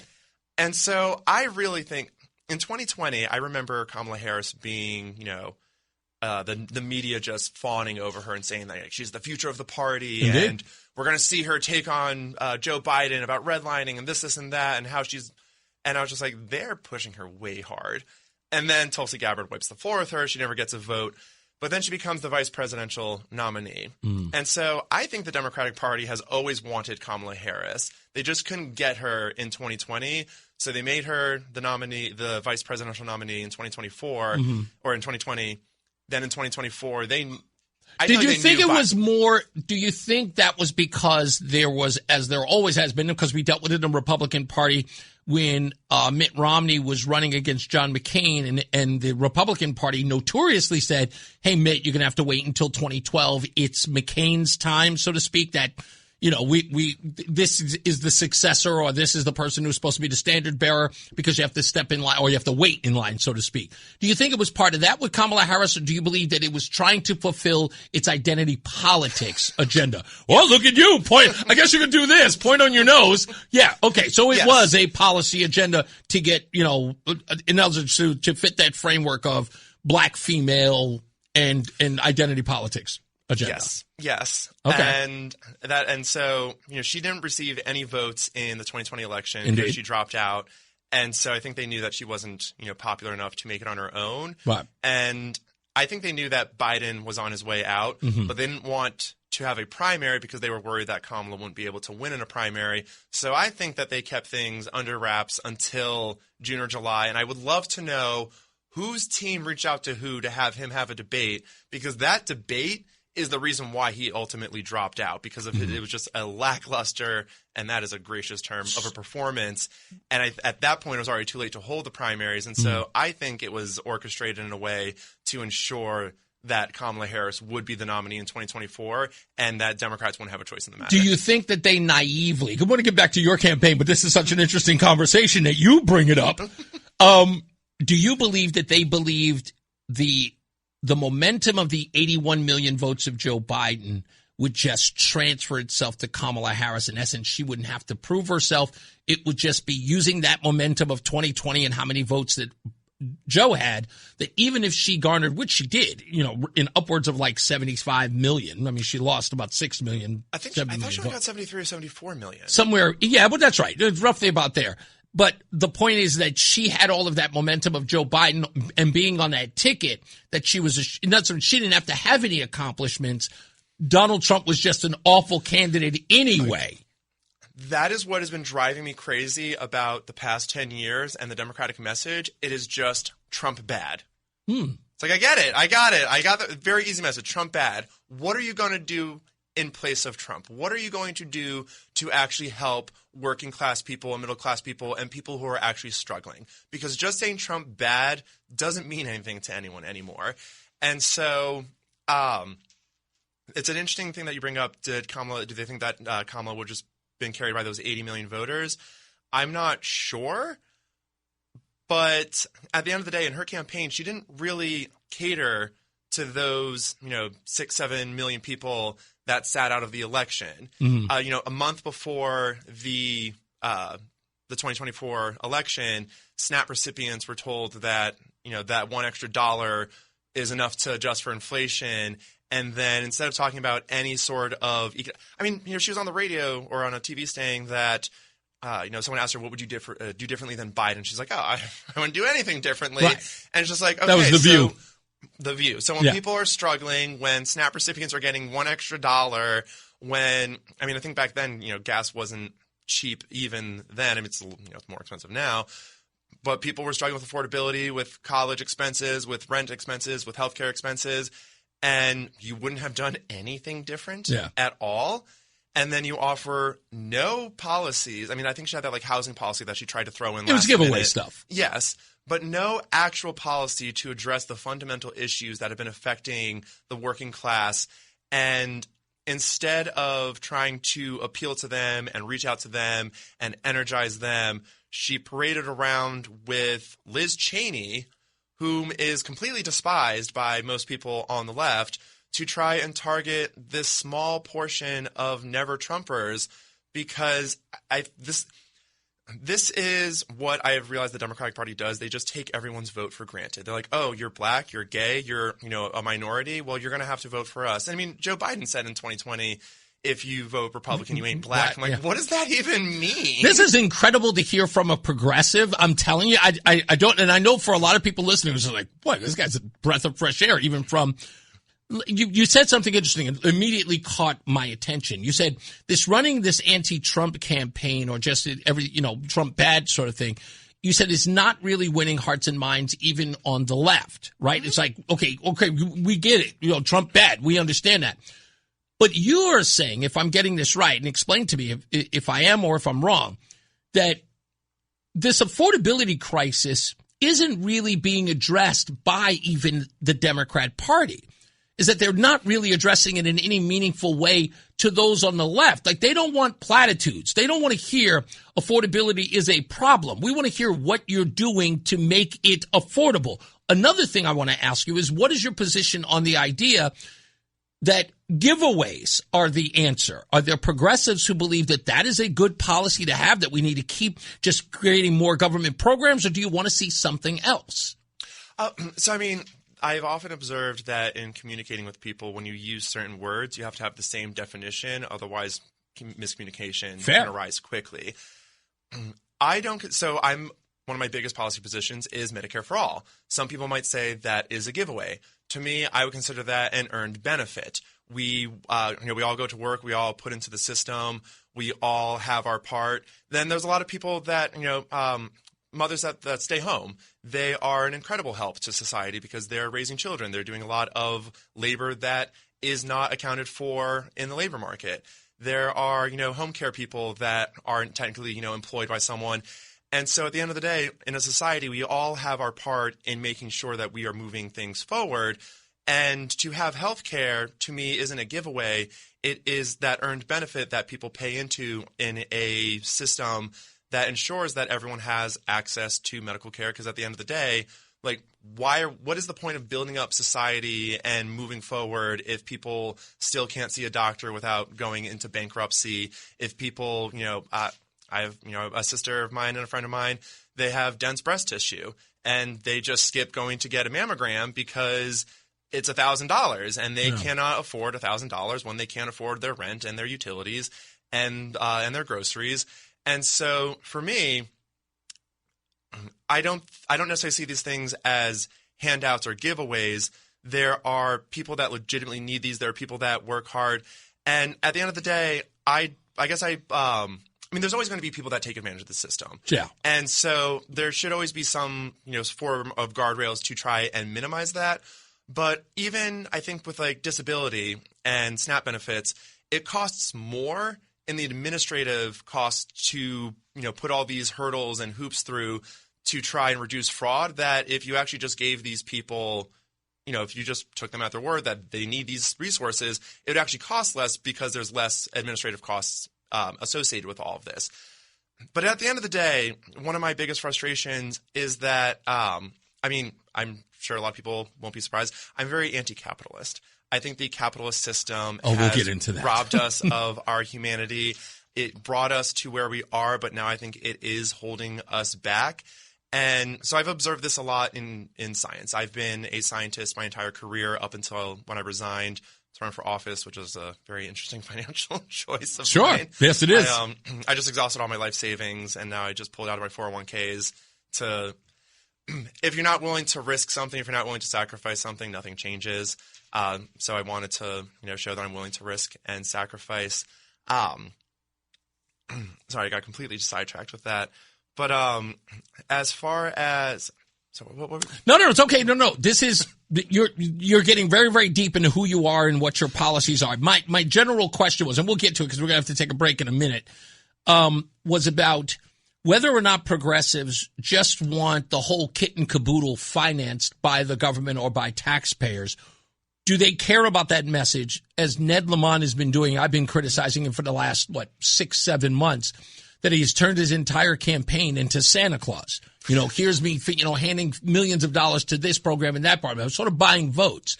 Do progressives care about that, or do they actually care about policies that change the dynamic of how we live? In essence, actually lowering costs and not, blaming federal government for them not, providing the funds, if you will, to subsidize people's lives. That kind of stuff. I'm going to get it on the opposite side.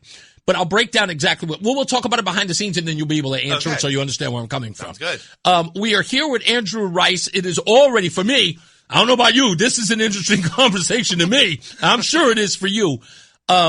Because I really want to get to the crux of this, because I know you have a lot of supporters who agree with you. Not that you all agree with everything, but the sort of the core of what you're about, you guys agree with, and you believe in delivering that message.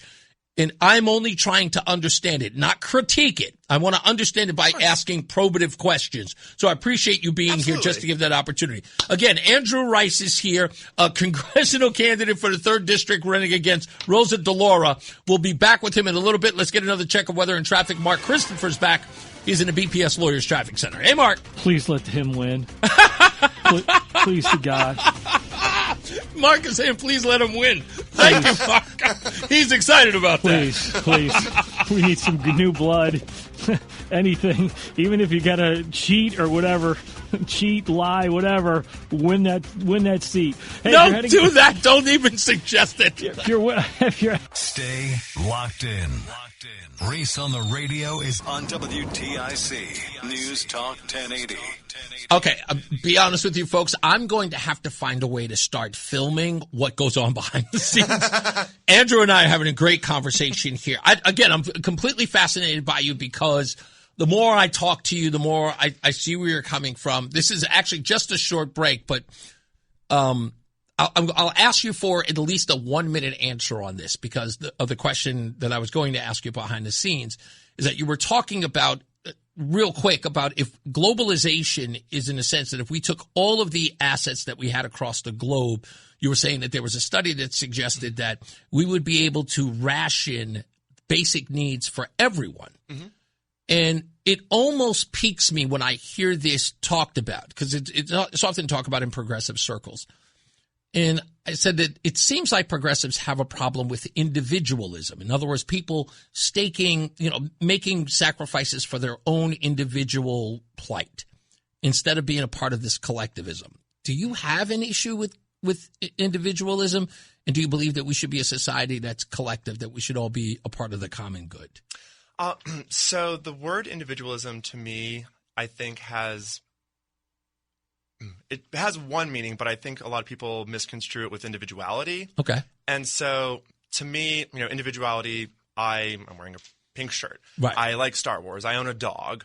I love lasagna because I'm Garfield. Right. Those are things that make me an individual in the sense of individuality.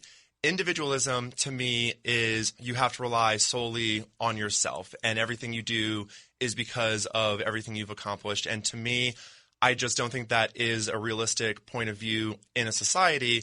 And I'll give a couple of examples. My first example is, and this kind of goes back to capitalism. Is it going to take longer than 30 seconds for you to explain? Because I have to take this break, but I really want to get all that out. I don't want to cut you short. The lawnmower I can explain in 30 seconds. If you have a society that has, built on a bit more community, then, you have a lawnmower, you have 7 houses. Each person can take a day of the week to mow their lawn. But that is not as profitable. Home Depot can't sell as many lawnmowers than if everyone's an individual in the individualism sense that everyone has to have their own lawnmower. So instead of selling one lawnmower that 7 people share, 7 people all have a lawnmower that they're all never going to be using at the same time.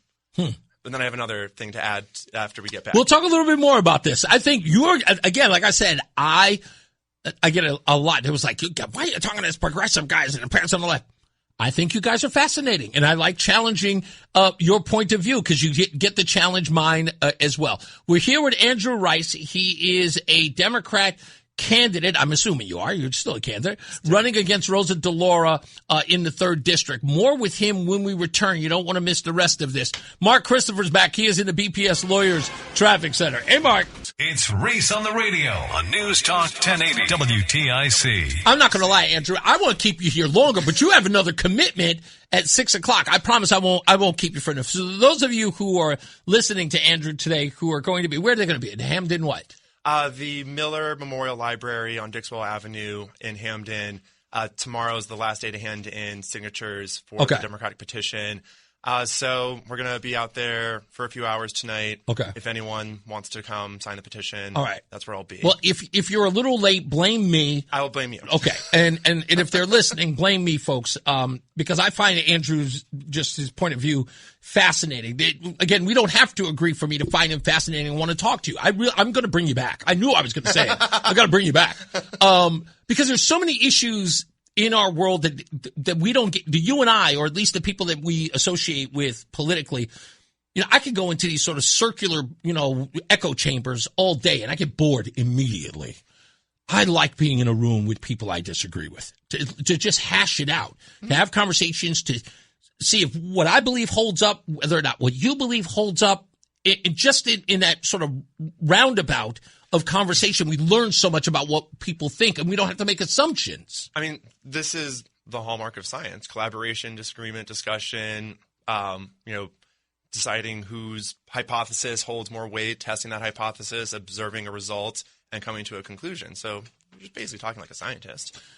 Folks, and I got to tell you what Andrew said behind the scenes. This is coming from a guy who is an admitted leftist. Why does he make it clear that he is a leftist? Because he said, and I quote, "I hate liberals." To explain. But you make a good point, though. Tell them why. Because at the end of the day, a liberal will... So at the convention, many delegates were more bothered by the fact that some of my supporters were shouting obscenities than they are that 70,000 people a year die because of lack of access to health care, or the fact that our government is perpetuating a genocide in Palestine. Those things don't seem to bother them as much as a vulgarity. And so there's a South Park they had a movie back in the 90s. I remember. And Sheila goes, for as we say, the MPAA, horrific, deplorable violence is okay as long as nobody says any naughty words. That's right. And that is... You believe that's the description of the liberals? Yes. It's virtue signaling. It's like, care about people struggling. Mm-hmm. Care about people, get upset that people don't have food and that people are going homeless and that people can't care for their children. Why does that not upset you as much as someone being angry because of all of these things? Mm-hmm. And that is why I don't identify as a liberal, because at the end of the day, I feel like liberals just play more into the identity politics than they do about addressing people's actual material needs. I find it fascinating. So behind the scenes, we actually got to your origin story. And you like that terminology. Are you kind of a Marvel fan or a comic book guy? Because you like sci-fi. You're a big Star Trek guy. So origin stories, you and I, we're in the same place here. Yeah. Believe it or not, you and I are... we both love Star Trek. I like Star Wars a little more, but... I like Star Wars more. I actually have it tattooed on my ribs. No doubt. There's a Star Wars tattoo here. Okay. So, how weird this feels. So we're so identical and in both two ideological planes. But you like the Marvel thing. I use a lot of analogies from the Marvel Comics universe, but primarily because they sort of make sense in a broader scope. Mm-hmm. But your origin story is, earlier in the program, you talked about why you care about universal health care. Mm-hmm. And you said it's because you are a scientist. Yes. And being a scientist, you know that science, Chris Rock said it best, is that they don't care about the cure. They don't care about the cure. They just keep you alive because it's about the money. Yes. That's what Chris Rock said in a poor interpretation of his voice. But that's what you said about being a scientist and why you left, that it was more about profit, it was more about coping than it is about curing. Correct. And even when you do develop a cure, it is only available to those who either have health care or the ultra wealthy. Correct. And this is what made you get out of that field and to go into the one you're in now, and that's trying to change people's lives through policy. Yes. So the Medicare for All, but also the thing that definitely pushed me over the edge was July 25th. I don't remember the date because Christmas in July and a big Christmas fool. There was an event called Make Noise for Palestine. And it was several days after the UN said that the Gazans were facing a stage 5 famine. And so I was there making noise for Palestine, trying to bring awareness to the genocide. And out of the corner of my eye, I saw a woman with bright purple hair. And I'm like, is that Rosa DeLauro? Sure enough, it was Rosa DeLauro. And I'm not going to mince words. I accosted her for her continuing support of sending military aid over to Israel while they perpetuate genocide. And at one point, I asked her, like, I screamed at her, how do you sleep with yourself at night during a genocide? And she's like, very well, thank you. And I'm like, yes, okay, the callous. Sorry, gotta give it to her. She's quite snappy. Go ahead. Snappy, but no, callous. I get you. And I are not going to get into the Palestine thing because I know people are saying, Reese, you got to challenge him on that. Save that for a later date. We'll get deep into that. I can come back for that conversation. Absolutely, you and I will. We'll go to war on that one. But no, I know that's where you sit. I'm not going to give you, a whole bunch of crap about where you sit on the Palestine argument. You and I disagree there, so we understand each other. Of course. I'd love to have that conversation with you. I'd have that conversation no with problem. you. So you were saying, I'm sorry. But as far as the healthcare aspect of it goes, whether or not you believe Palestine is or is not a genocide, the people in Israel have healthcare. The people in Israel have education, and the people in Israel, I think the settlers are given a stipend, so basically universal basic income. Mm-hmm. So we continue to send, $4 billion a year over to Israel. 53 million of that comes from right here in our district. Those people get their basic needs met, but our own people suffer. And I see that. I can, with all due respect, that part of the debate, you and I are right on board because there is such and the worst part is that aside from looking at that from the outside, regardless of it happening, for whatever reason, you can neither agree or disagree. The problem and the thing that bothers me the most is that not one person bats an eye, and the money that's given here is sort of doled out to these so-called NGOs who line their own pockets while people still sit in poverty. So I'm not a big fan of NGOs, and this kind of goes back to my anti-capitalist views, is that if these NGOs solved the problem they claim to care about, it would invalidate their existence. You might just be conservative, Andrew. Do you understand? All I have to do is just tip you right over the top. I promise you. There's a way. You know what? I'm hoping that you become so leftist that you come right back to the right. That's what I'm hoping for. You're almost there. Do you know that there are people who are listening to you right now just going, I can't believe I kind of agree with the guy. Trust me. I told you these conversations are important, folks. Please stop denying that I know what I'm talking about, okay? Because, again, it's not that we're that extreme. There's so much stuff that we can disagree with about. But trying to find a common ground that we can actually get some stuff done is absolutely achievable. That's to me what it should be about, is finding where we do have those common grounds and that we build upon that. And that's a starting point to create trust and understanding. And then, I'm sure I would love to come back and talk more. You have to come back. I will definitely come back. And so I'm sure there are things that I can learn from you that I'd be like, oh, I didn't realize that. I would agree with you on that.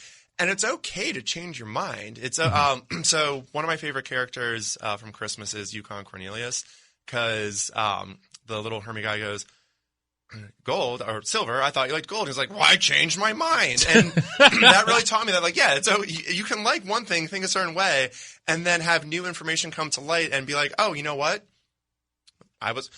So I've learned that I think the 5 hardest things for a human to say are, I'm sorry, I was wrong, I need help, I don't know, and I love you. And so changing your opinion on something kind of forces you to admit those 4 things. Like, oh, I was wrong. Sorry about that. Mm-hmm. Well, I don't know because I was wrong and I thought I was right. And if I don't know, then I might need some help. So changing your opinion is, makes you go through the 4 or 5 of the hardest things for a human to say. Yeah, and again, this is about what we call sort of the evolution of thought. Yeah. right? And I think that's something, again, that the Democratic Party, I feel, gets lost on is that.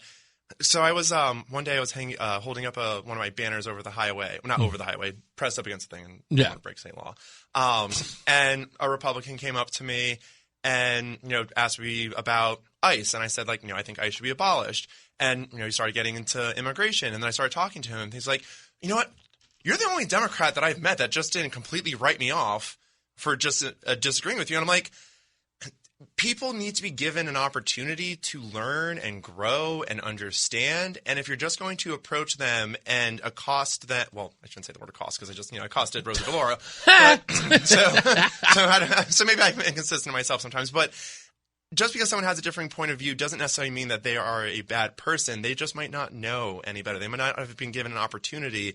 And if you give someone an opportunity to hear you out, listen to them, and have a dialogue, then you can find that people have a lot more in common. Andrew, are there more progressives out there that you sort of hang out with that are sort of like this engaging, this at least, I hate to use the word tolerant, but at least engaging with people on the opposite side? Because this has absolutely been pleasant for me. I really do. Again, I don't think it's been a while since I've been. Well, actually, it's not a while because I do talk to a lot of people on differing.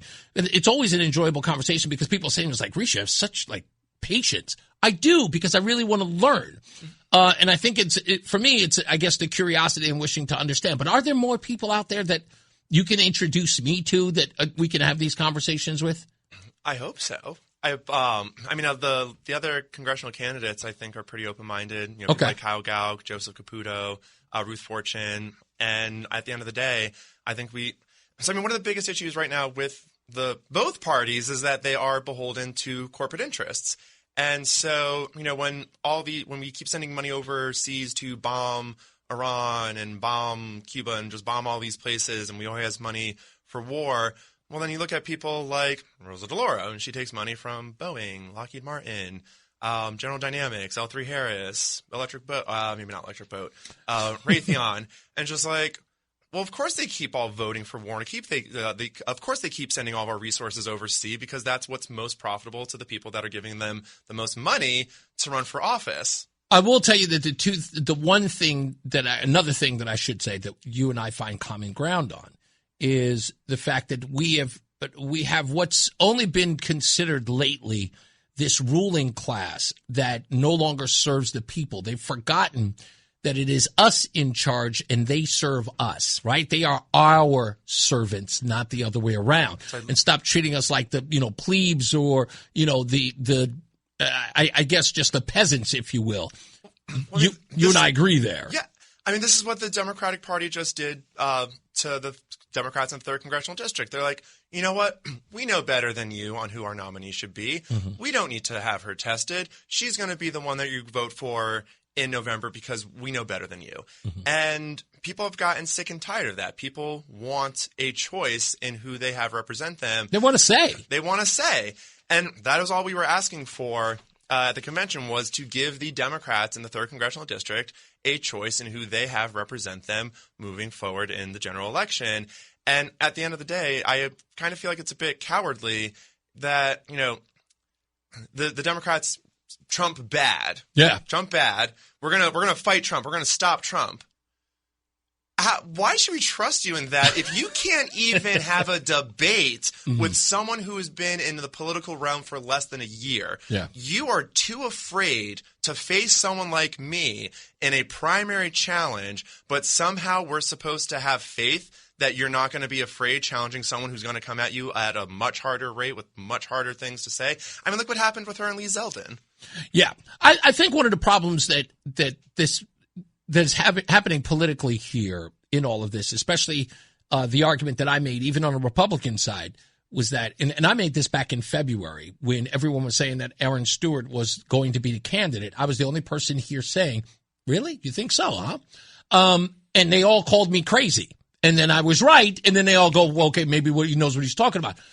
Because again, as I said to even Aaron Stewart's camp, which they got mad at me about, this is not and should never be a coronation. This should be at the hands of the people. And if we don't get back to that, people are going to lose interest in this process. The convention was undoubtedly a coronation. And I'm not sure if you saw the complaint that I filed or the results of the hearing, but the Democratic Party essentially admitted that they broke the rules and that they just didn't care. Yeah. And behind the scene, a couple of delegates have come to me and said that they were being threatened. Wow. That if they voted in favor of me, they would lose money for their constituents. I heard Josh Elliott make that same claim. Yep. Lieutenant Governor Susan Bisowitz was one of the delegates at our at the convention. Mm-hmm. And Kyle Gauck's campaign has evidence that she was putting her finger on the scale against him. And I'm like, I can only imagine that she was doing the same thing being a delegate in our district. I know that someone told me that Jimmy Tickey, he was another one behind the scenes putting pressure against me. And it's just like, at the end of the day, if the Democratic Party wants to pretend that they are for democracy, don't talk about it. Show it with your actions. Show that you believe in the rules and accountability. But the Democratic Party just showed that they don't care about the rules and that they do not care about accountability, that they do not care about choice. And at the end of the day, they just seem to have a bit of a hostility towards democracy themselves. Yeah. We got to end it there because I know you got to go. I have 15 more minutes. Okay, well, fine. Then I'll bring you back. All right, let's get to Mark Christopher. He's in the BPS Lawyers Traffic Center. Hey, Mark, sorry. Thank you for giving us the time to let Andrew finish his statement. We'll be back. Here's Mark Christopher in the BPS Lawyers Traffic Center. It's Reese on the radio on News Talk 1080 WTIC. We're still here with Andrew Rice. We're going to stick around for a couple of minutes. We're talking about my exchange on Wednesday with the candidate out of 50th District. That was an absolute insane thing. I always tell people, go watch the video. You see my eyes turn into silver dollars. I'm like, what? It was the most insane. The most insane thing ever. But Andrew, you've been, I think, a great interview in a sense of, because I want to have some serious time to talk to you. By the way, are you going to be on a ballot in August? Is that likely? Is there? That's what you're pushing for. We're pushing for that tonight. We'll probably come up. We might come up a little bit short. You think so? You're okay with that? Well, so the process of collecting signatures is absolutely just atrocious. How many signatures do you need? 3,386, but only from registered Democrats that live in this district. Uh-huh. And only registered Democrats can collect those signatures. And then you have to go to the registrar to have them sign off that you are a person that is able to collect. And then you have to have each signature notarized. And then you have to bring each signature page to the town for which the signatures were collected in. But you're just trying it anyway, even if you fail at it. It is good information to have, and as a scientist, I can't move forward unless I have the information. So it is a good information gathering pursuit. Because then again, in essence, it doesn't stop here. The next opportunity you get, you're going to do this again. So the campaign has been considering whether or not we will try to move forward as an independent and take on Rosa DeLauro as an unaffiliated challenger, petitioning candidate. Well, let's get another check of traffic and weather. We're going to have you back in a minute so we can get you out of here at roughly about 5:15 so you can make it to your event. Mark Christopher's back. He is in the BPS Lawyers Traffic Center. Hey, Mark. From politics to news to music to movies and anything above the sun. Oh, and outer space and beyond, it's Reese on the radio. Damn, he's good. Only on News Talk 1080 WTIC. Let me tell you something, Andrew Rice is here, by the way. He's got to get out of here in about 3 minutes. But I want to just say that there are people who are listening to you, as you heard Mark Christopher earlier. There are conservatives even that are in my chat room saying, if I could, I would vote for him to get DeLauro out. You are really, to a lot of people who I knew it right off the bat, that people were going to say, it was like, this guy's not half bad. Because of the conception is, or the perception is, I should say, the perception is that, he's a leftist. He's a bad guy. It's like you have to sit down and talk to them. I've loved every bit of this conversation. That's why I want you back. Likewise. And I can't wait until you do. Good luck. And, even though you see that it's probably not going to happen, I know you're going to keep, pushing this, because in your heart, and again, you said as a scientist, you have to see this through to see what the results are, because in essence, the science is the key to find out, it's more than a hypothesis. It is a solution, right? And that's why you're doing this. Any last words before you get up out of here, or anything you want people to know? Go to your website, of course, which is riceforct.com. riceforct.com. That's riceforct.com to check you out and all of your policy and stuff. I mean, I'm sure you have speeches or anything on there or anything else? Speeches, other news interviews Okay. that I've been on. Check them out. We have Instagram, TikTok. I'm mostly on Instagram and Facebook.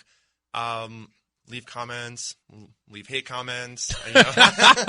You like me. Well, so as a public figure, you do have to accept the responsibility of being a person's lightning rod. People are mad. People are upset. Mm-hmm. And if I'm an avenue for people to be able to release that in a way that makes them feel better, well, then hell, why not? My saying on this show is, I await the hate. I like that. I await the hate. Love, hate. You know what? At the end of the day, if I'm creating a conversation, getting people to be aware of the corruption of the Democratic Party, which I'm sure everyone knew that they were corrupt, but I knew that they were corrupt, but seeing just how corrupt, I'm like, oh, wow, I didn't even realize I think the problem was. But exposing the lack of democracy in our state, the lack of following the rules by the parties, and doing what I can to make sure that they are held accountable for cheating, lying, and stealing. Because if no one's going to hold these people accountable, if no one's going to be willing to call out the names that need to be called out, and no one challenges the system, then nothing's going to change. People will continue to be disenfranchised, and things will just continue to get worse. Because until people realize that only we can save ourselves, nothing will change. And so I will continue to push that message with everything I've got. Andrew, let me tell you this. There is nothing in this world that says that even with your policy prescriptions for whatever, that there's no one who should have any right to tell you that you cannot fight for good in your own way. I really do believe that, again, you and I probably have policy prescriptions that are different, and our way of going about it might be different, but I really genuinely believe that you're trying to help your fellow man in any way, and I think that you have a good heart.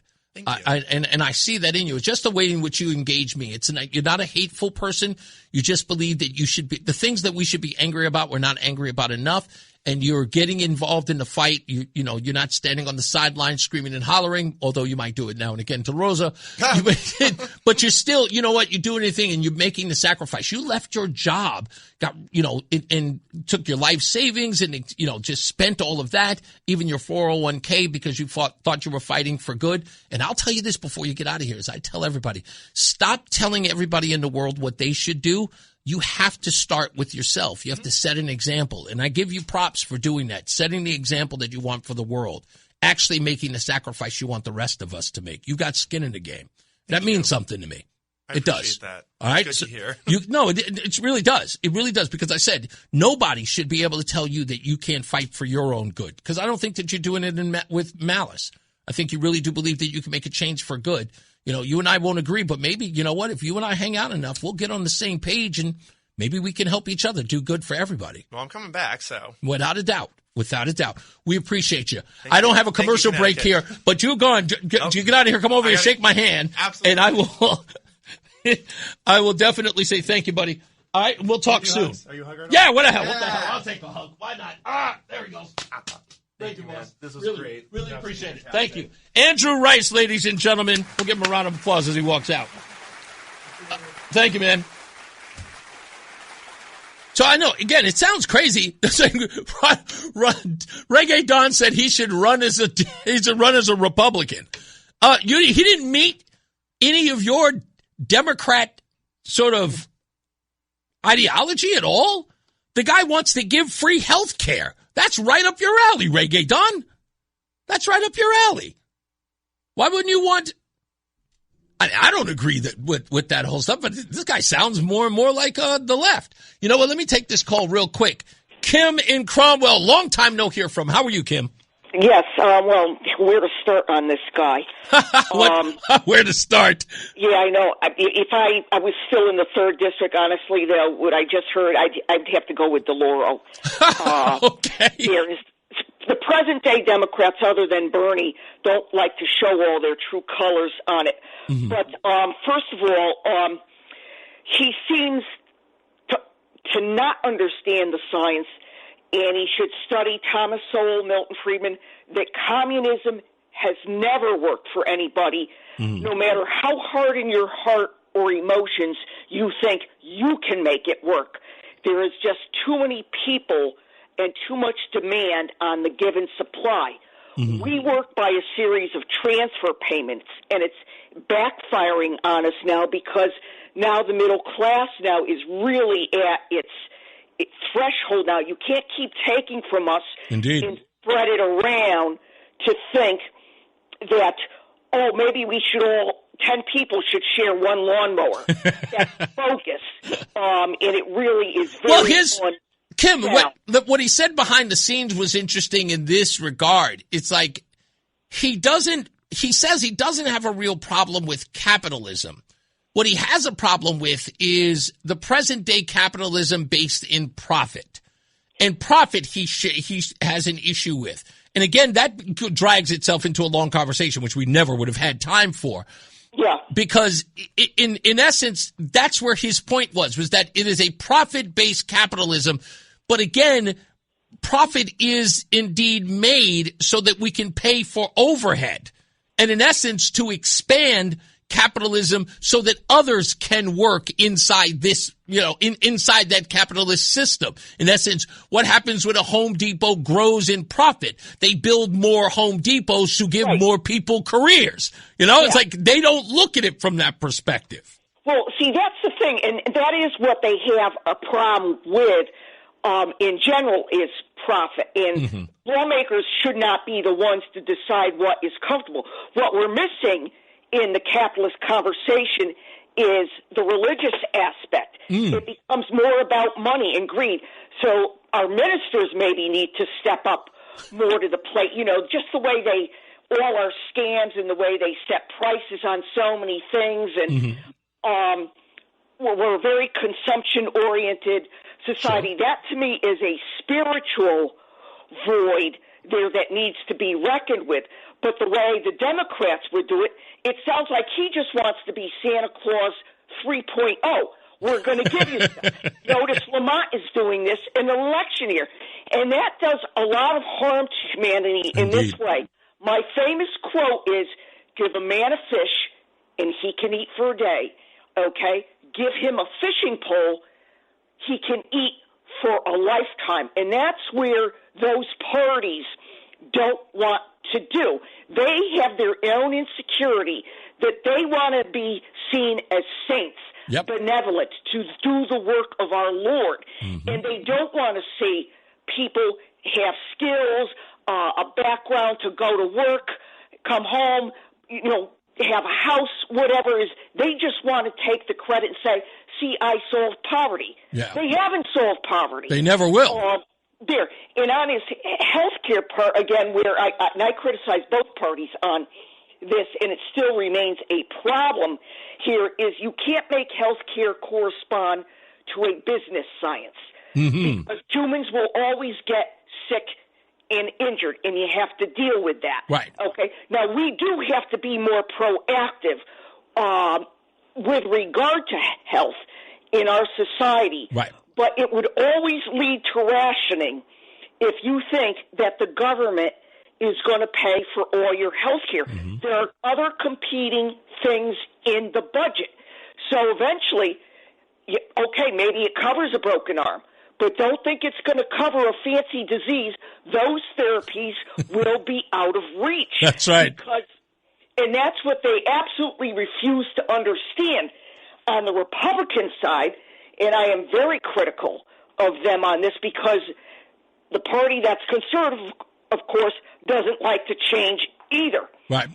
Their problem is the business model, is that what we're going to do is hope that you save enough money in your paycheck to put aside in a medical savings account that you would use for your ordinary medical expenses. Right. And then if something is catastrophic, then we will come in. Question, who decides what is catastrophic? Surgery may be needed even though it's not catastrophic. And then you're thinking basic things, ultrasound, saline solution, hearing aids, diabetic supplies, whatever. This is where Republicans think that they would basically say to the people, if you have to work to your 95 and put all your paycheck towards savings in some account, then go do so.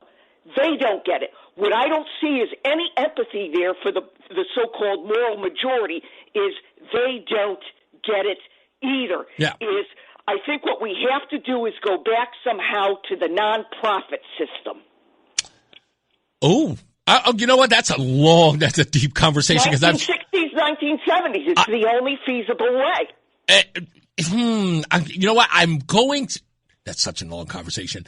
You know what, Kim? I think we need to have that conversation. How do we get that model back is a great discussion. Well, it sort of came up earlier this year. One of the hearings I watched in Congress. There is, because it switched in 1986 where there was some advocacy for saying, no, you guys got to move to a profit model and enough of this. Right. Blue Cross pays 80, you pay 20. It is backfiring on people now. Yeah, indeed. It's not working. Yeah. Thank you, Kim. I really appreciate you. And I'm glad you called in. All right, thanks. You got it. Do I have time for one more? Let's go to Jeff in Marlboro. I haven't talked to him in a bit. Hey, what's up, buddy? Hey, how you doing, man? I'm all right. What's up? Yeah, so I got a quick comment for you. That was a great conversation tonight. He was very personable, and he had a very civil conversation and debate. I like that. But one of the points he brought up, and I always find that communists and Democrats try and do this, they try and simplify things to a point where you go, oh, that's a great idea. Right. But when you think about it, it really isn't. Like a shared lawnmower was one of the points he brought up. Yes. Okay, but when you really think about it, who's buying the gas? You know, how much gas do you use? How much gas do I use? Who's changing the spark plug? Who's changing the oil? And if the same guy keeps banging up the blade on a rock in his yard every week, they're pretty much going to gang up on him. And this is right. And it's right. And this is the individualism that a lot of people on the left dismiss in the sense of, I'm responsible for my own lawnmower. Whatever happens to it is my responsibility. You know, and how I use it is my own responsibility. How little I use it is my own responsibility. And that's, again, this collectivism, which in essence believes that we are all going to see that one sort of example, the lawnmower, that everyone is going to use it feasibly the same way. But there's one point, like, you know, when he's talking about that, you know, you kind of think about it, and so it sounds like a good idea, but yeah, people are going to be at each other's throats. Yes. You know? Right. But that's just think about, that's something as simple as a lawnmower. Now, on the other hand, I am in agreement with the Democrats and some of the more liberal people on that we need to take better care of people who can't take care of themselves. Correct. People who are very sick. I don't think, in fact, you know what, Jeff, let me just, not to cut you off, but it's a very important thing to know. I don't think that is, we don't cede any ground to liberals or liberalisms or Democrats on the benevolence of average people. Of course we want to take care of those who can't take care of themselves. I don't think that's an ideal on either side. I think that's a human trait. Yeah, I mean, it came to light to me a few years ago when my brother had a stroke, and I can't take care of him. He has to be in a home, and I'm making it personal. But what I'm saying is, I guess it's personal to more people than I thought it was. Right. Yeah. And there are certain things that none of us could ever afford. So the fact that, you know, the state helps us out with the insurance and everything is great. But I would never cheat that. I would never abuse that. Right. You know, it's just something that I think we should give to each other. I think that, you know, again, when you have a group of people who know that it's being provided for them, there are going to be some people who are going to be gracious in receiving that and others who are going to take advantage. I was telling the boy the other day when he was here visiting for his mother, I said there are two types of people in the world. There are the people who check your cup to see if you had enough, and the people who checked their cup to see if they had more than. And, you know, that's just the way our society works. But good hearing from you, buddy. I appreciate you. Yeah, you too. Thank you, man. All right, let's take another break. Let's get some weather and traffic in you. Mark Christopher is back, and we'll talk about the Donald Trump thing. Also, when we return, he's in the BPS Lawyers Traffic Center. Mark is. Hey, Mark. Yeah, I guess he wasn't too happy over the weekend, huh? With Kristen Welker. No, and he the was weather. not. The weather did not play well. He called her out. The Odyssey app lets you jump back to the moments you missed from WTIC News Talk 1080. Download the free Odyssey app, search WTIC News Talk 1080, and tap earlier today to get started. All right, we didn't get to do it before, but we'll do it now. News. Happy birthday goes to Derek Trucks, the guitarist of the group Tadashi Trucks Band, and apparently from the Allman Brothers Band. He turns 47. Nick Rhodes, the keyboardist for Duran Duran, turns 64. Mick Hucknall, the lead singer for Simply Red, turns 68. Bonnie Taylor famously sang the song Total Eclipse of the Heart, turned 75 today. And Nancy Sinatra, still kicking it, baby. Singer of These Boots Are Made for Walking. You know her. She turns 86 today. On this day in history, in 1974, Dolly Parton hit #1 on the Billboard Country chart with I Will Always Love You, the song that later became the global smash hit when Whitney Houston re-recorded it for the movie The Bodyguard. In that same year, Rolling Stones bassist Bill Wyman released his first solo album, Monkey Grip, making him the first member of the band to step out on his own. In 1985, one of my favorite groups, Tears for Fears, kicked off a 2-week run at #1 at the Billboard Hot 100 chart with their anthem, Everybody Wants to Rule the World. You will never forget the opening sound on that song. Still one of my favorite whenever it comes on. And in 1996, the Fugees reached #1 in the UK with their soulful cover of Roberta Flack's Killing Me Softly, which topped the charts in over 20 countries, making the album The Score one of the biggest albums of the year and earned the group major Grammy recognition. In fact, I have to say it was the greatest album that the Fugees ever did in their life. And it was also probably when it all went to hell. So hell. So yeah, that is your music news. I have to say, Everybody Wants to Rule the World and Tears for Fears, I thought that was the most incredible year in music for me because it's 1985. And if I have to say that there's a sound or there's a song that captures 1985, it's got to be that one. It's got to be Everybody Wants to Rule the World in so many ways. It was, I want to say, Dennis Miller, who used to play that at the end of his show. And if it wasn't him, it was someone else. But I also remember it was the closing credits of the movie Real Genius with Val Kilmer. Isn't that it? I'm almost positive it is. I could be wrong. I doubt it, though. Let's get another check of traffic and weather. Mark Christopher is back. What's up, everybody? You know who it is. You know who it is. You know who it is. It's Reese on the radio. Frederick Douglass of the 21st century. It's WTIC News Talk 1080. All right, before we get out of here and I take the rest of your phone calls, stand by for those. I want to make sure I get this out of the way because there are two things I needed to play today in the soundbite section, audio soundbite section of the show. I wanted to make sure that this happened. Donald Trump did an interview and, of course, Meet the Press and Kristen Welker, and he walked off out of the interview. Here's a little bit of that. But I want you to pay attention to what Kristen Welker did, which is very similar to what Leslie Stahl did in 2020. And that was constantly repeat, there is no evidence. What they did to the lives of people, they destroyed people.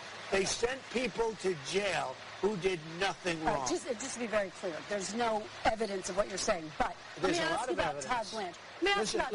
Listen to me. Let's talk about Todd Blanche. There's tremendous evidence. There's nothing but evidence. The election was rigged. It was a dirty election. And it's happening again right now in California. Presented evidence. It's happening right now in California. Right now, look at what's happening in California. To that? It's the 4 days. Republicans are doing well in California. No, they're not. They're dropping fast because it's a rigged election. Let me tell you, it's 4 days, and they aren't even close to coming up with it. You know why they're doing that? Because they're cheating on the election. Do you have evidence to support all I have to do is look. All I have to do is look. Not and I listen. And I. So I always look at these people talking about there's no evidence, there's no evidence, there's no evidence. When people talk on their programs, Meet the Press or Face the Nation, whatever the television shows are, you never hear the host saying to someone on the program, there's no evidence of that. No matter what they say. Let me give you a few examples. The Hunter Biden laptop, classic earmarks of Russian disinformation. Right? Did anybody say there's no evidence of that? Nope. They repeated it like it was the gospel. Jussie Smollett's MAGA country comments. Never once heard anybody say there's no evidence that they said that. Not once. Kyle Rittenhouse. This one's classic. Tiffany Cross, formerly of MSNBC. She referred to him as the fact that white supremacists roam the halls of Congress freely celebrate this little murderous white supremacist. Nobody said there's no evidence of that. How about fiery but mostly peaceful protest? No evidence of that. Rachel Maddow. Vaccine stopping transmission. Nobody ever said there was no evidence of that. The Steele dossier. As many people came on all the shows for years, they suggested there was credible evidence. No one ever said, at least the host for that matter, never said, we don't have evidence of that. They allowed people to spew it. The COVID lab leak theory. Dismissed as conspiracy. In fact, not one person said when Fauci was telling everybody that it happened in a wet market. Nobody said there's no evidence of that. When inflation was called transitory, you remember that? There was evidence that it wasn't, but nobody pushed back. I just find it interesting. That's all. And then, of course, I've got to play this. Scott Pelley was on the New York Times podcast, and he was addressing some criticisms of Donald Trump, who has called him everything from stupid and dry or whatever. And Scott Pelley decided to respond to those claims by President Trump in the interview. It went a little like this. Stupid, I can take that. Stiff, yeah, probably. Don't care about the country.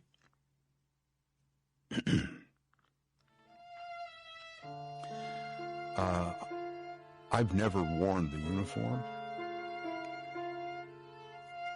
but I've been in combat for this country, in Afghanistan and Iraq, Kuwait, been shot at, spent nights in foxholes filling up with water in the desert. I'm not aware that the President of the United States has ever done any of those things for his country. Please correct me if I'm wrong. You become a journalist because you love the First Amendment. You become a journalist because you love the country. And while all the other descriptions that the President used about me might be applicable, not that one. Not that one.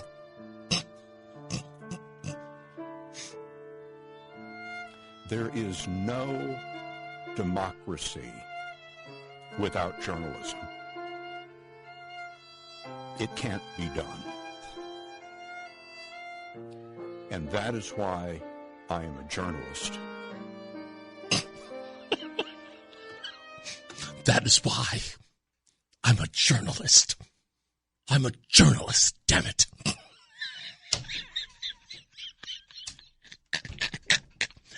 Did he cry? Did this guy cry? Are you kidding me, you pompous turd? Say that I don't love this country. Pause for effect.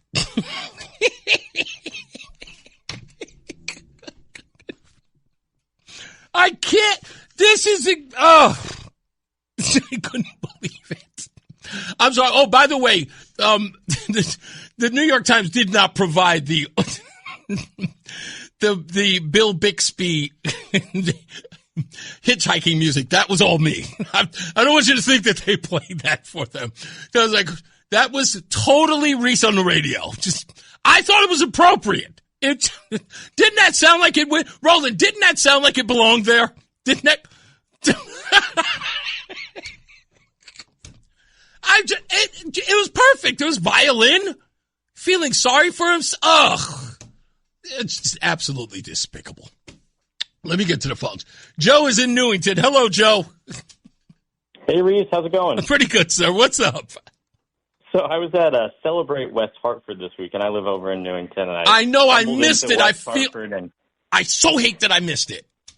You know, it's a great event, and there's a lot of great stands, but I came across a booth promoting America 250, and what struck me was the irony of celebrating America's founding ideals while the town itself keeps moving in the opposite direction. And right over next to that stand, they had a sign, actually at that stand, proudly announcing that they're going to be installing some speed cameras and some surveillance tech. Wow. And the town has also installed these flock license plate readers, which I'll agree with the liberals on, actually. I know that it's been used in terms of immigration enforcement, but it reminded me of a famous Ben Franklin quote where he said, "Those who would give up essential liberty to purchase a little temporary safety deserve neither liberty nor safety." That's right. So I went over to the stand. I said that, freedom over everything. It's hilarious that they would advertise that at the very stand, talking about the Revolutionary War and the Declaration of Independence. If we're serious about celebrating America's 250th birthday, we probably should be protecting liberty. So I say this to them, and they basically turned back and they said, "Oh, did Ben Franklin's horse have anything to say about that?" And they also said, "How about his slaves?" So I basically just said, "I guess you guys just hate America. That's disappointing." And I walked away. But I was just cracking up at the irony of having those two things juxtaposed. That's like Ben Franklin, everything he stood for, illegitimate. Exactly. Yeah. The whole, discovering electricity thing. Yeah, it's like, no, my favorite part about that is just going, so listen, we want a surveillance state because Ben Franklin had slaves. That makes sense. Is that your argument? I was like, wow. They're like, it sounds like it's your argument, buddy. I think I blindsided them a little bit, which was not fair. They came up thinking I was going to say something nice, and unfortunately, I dropped that on them. Hey, listen, you caught him slipping. That's exactly how it's done, my friend. You got to catch him slipping. All right, Reese, have a good one. You got it, man. You too. Let's go to Mike in Hartford. How we doing, buddy? I love your sentimental and your holy and pious music regarding the Scott. Oh, what a bunch of BS! Oh my God! I love the whole. I'm a journalist. No, I have one good laugh. The laugh I'm going to have is at Kristen Welker. Okay? Oh yeah, what about her? Mike. Back in the day, she would have gotten fired. But she won't, because NBC is owned by George Soros. They're all paid by George. Listen, here's the deal. Nothing's going to happen to this woman. Nothing should. Listen to me. Nothing should. Here's what should happen, okay, is that no one should give Kristen Welker the time of day at all. What conservatives need to do is let her live in the echo chamber that is NBC and have nothing but people on the left on that program to the point where no one's watching it because they know they're going to get the same message over and over again. The only attention that show can get is this adversarial back and forth with people like the president or other members of his cabinet. That's the only way she's going to get. That's the only reason why we're talking about it. I'm old school. Going back 3 or 4 decades, you didn't have this type of behavior. Now it seems like, you know what? If they elect Plattner, you deserve everything you get. Indeed. Like I said, it is that shock sentiment that's, again, permeating online, and everybody's looking for clicks. It's nothing to do with substance. All it is about shock value. Because you know what? I've told you this before. You run a great show. You could be tired as hell. You sound great every day. You are a talker. You're a thinker. Do you sleep? Do you sleep with your eyes open? I try not to, but no, I do sleep. But, I'm telling you that. I wish I could listen to your show in its entirety every day like I used to, but I told Roland I retired. So I kind of cut it. I hope you don't mind. No, it's okay. You know what? You can always go back and go to ReeseOnTheRadio.com to do so. God bless you, Mike. Let me get one more in here. Stevie V, he's been calling up forever, and I keep cutting him down. Stevie V, in a minute and a half, what do you got for me? Okay, well, I think those people would probably tell Ben Franklin to go fly a kite.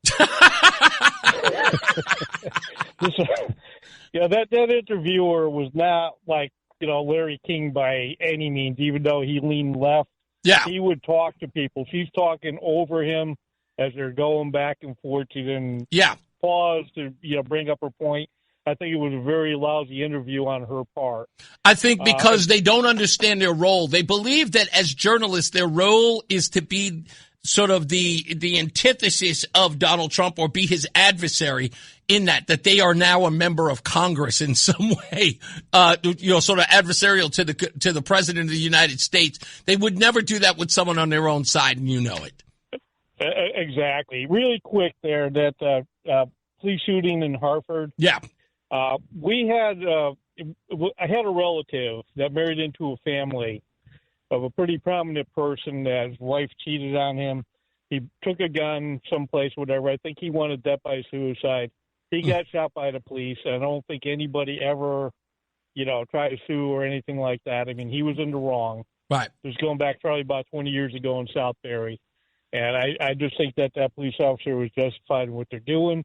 The family called the cops to begin with, so obviously they thought it was a dangerous situation. There is going to be, let me just say this to you, Steve, because I know where you're going here. There have been some people who have expressed their opinions about this or the way in which they see this incident. But I've been trying to tell people that there is something that they're all missing. And again, if it comes out in this courtroom, which I think it's going to, because I'm really, really hoping that Joe McDonnell gets his day in court. But what they are about to learn is going to change everything about what they've seen. Because I know it because I've seen it and I already know what's going on. But you will hear something in many things that you have not heard as of late. But I got to get out of here, Stevie. I promise I'll take you early tomorrow. That's fine. I might not be able to call. I'll talk to you soon. That's okay. All right. Good show. Andrew Rice, thank you very much for coming in. We'll have you back. We've got plenty of stuff to get into tomorrow. I have no idea who's coming in tomorrow, but I know somebody is. But we'll talk about that tomorrow. Make sure you're here. As I always say, radio is free, so we thank you for paying attention. Remember to keep JC in your hearts and in your mind. Sean Patrick, we love you and we miss you. Remember that panic is not planning, so plan your work and work your plan. Me, I'm Reese on the radio. You have a good night and a pleasant tomorrow. Oh, DM Livingston from the Waterbury Times is coming in. Let's get to Mark Christopher. He is in the BPS Lawyers Traffic Center. Good night, sir.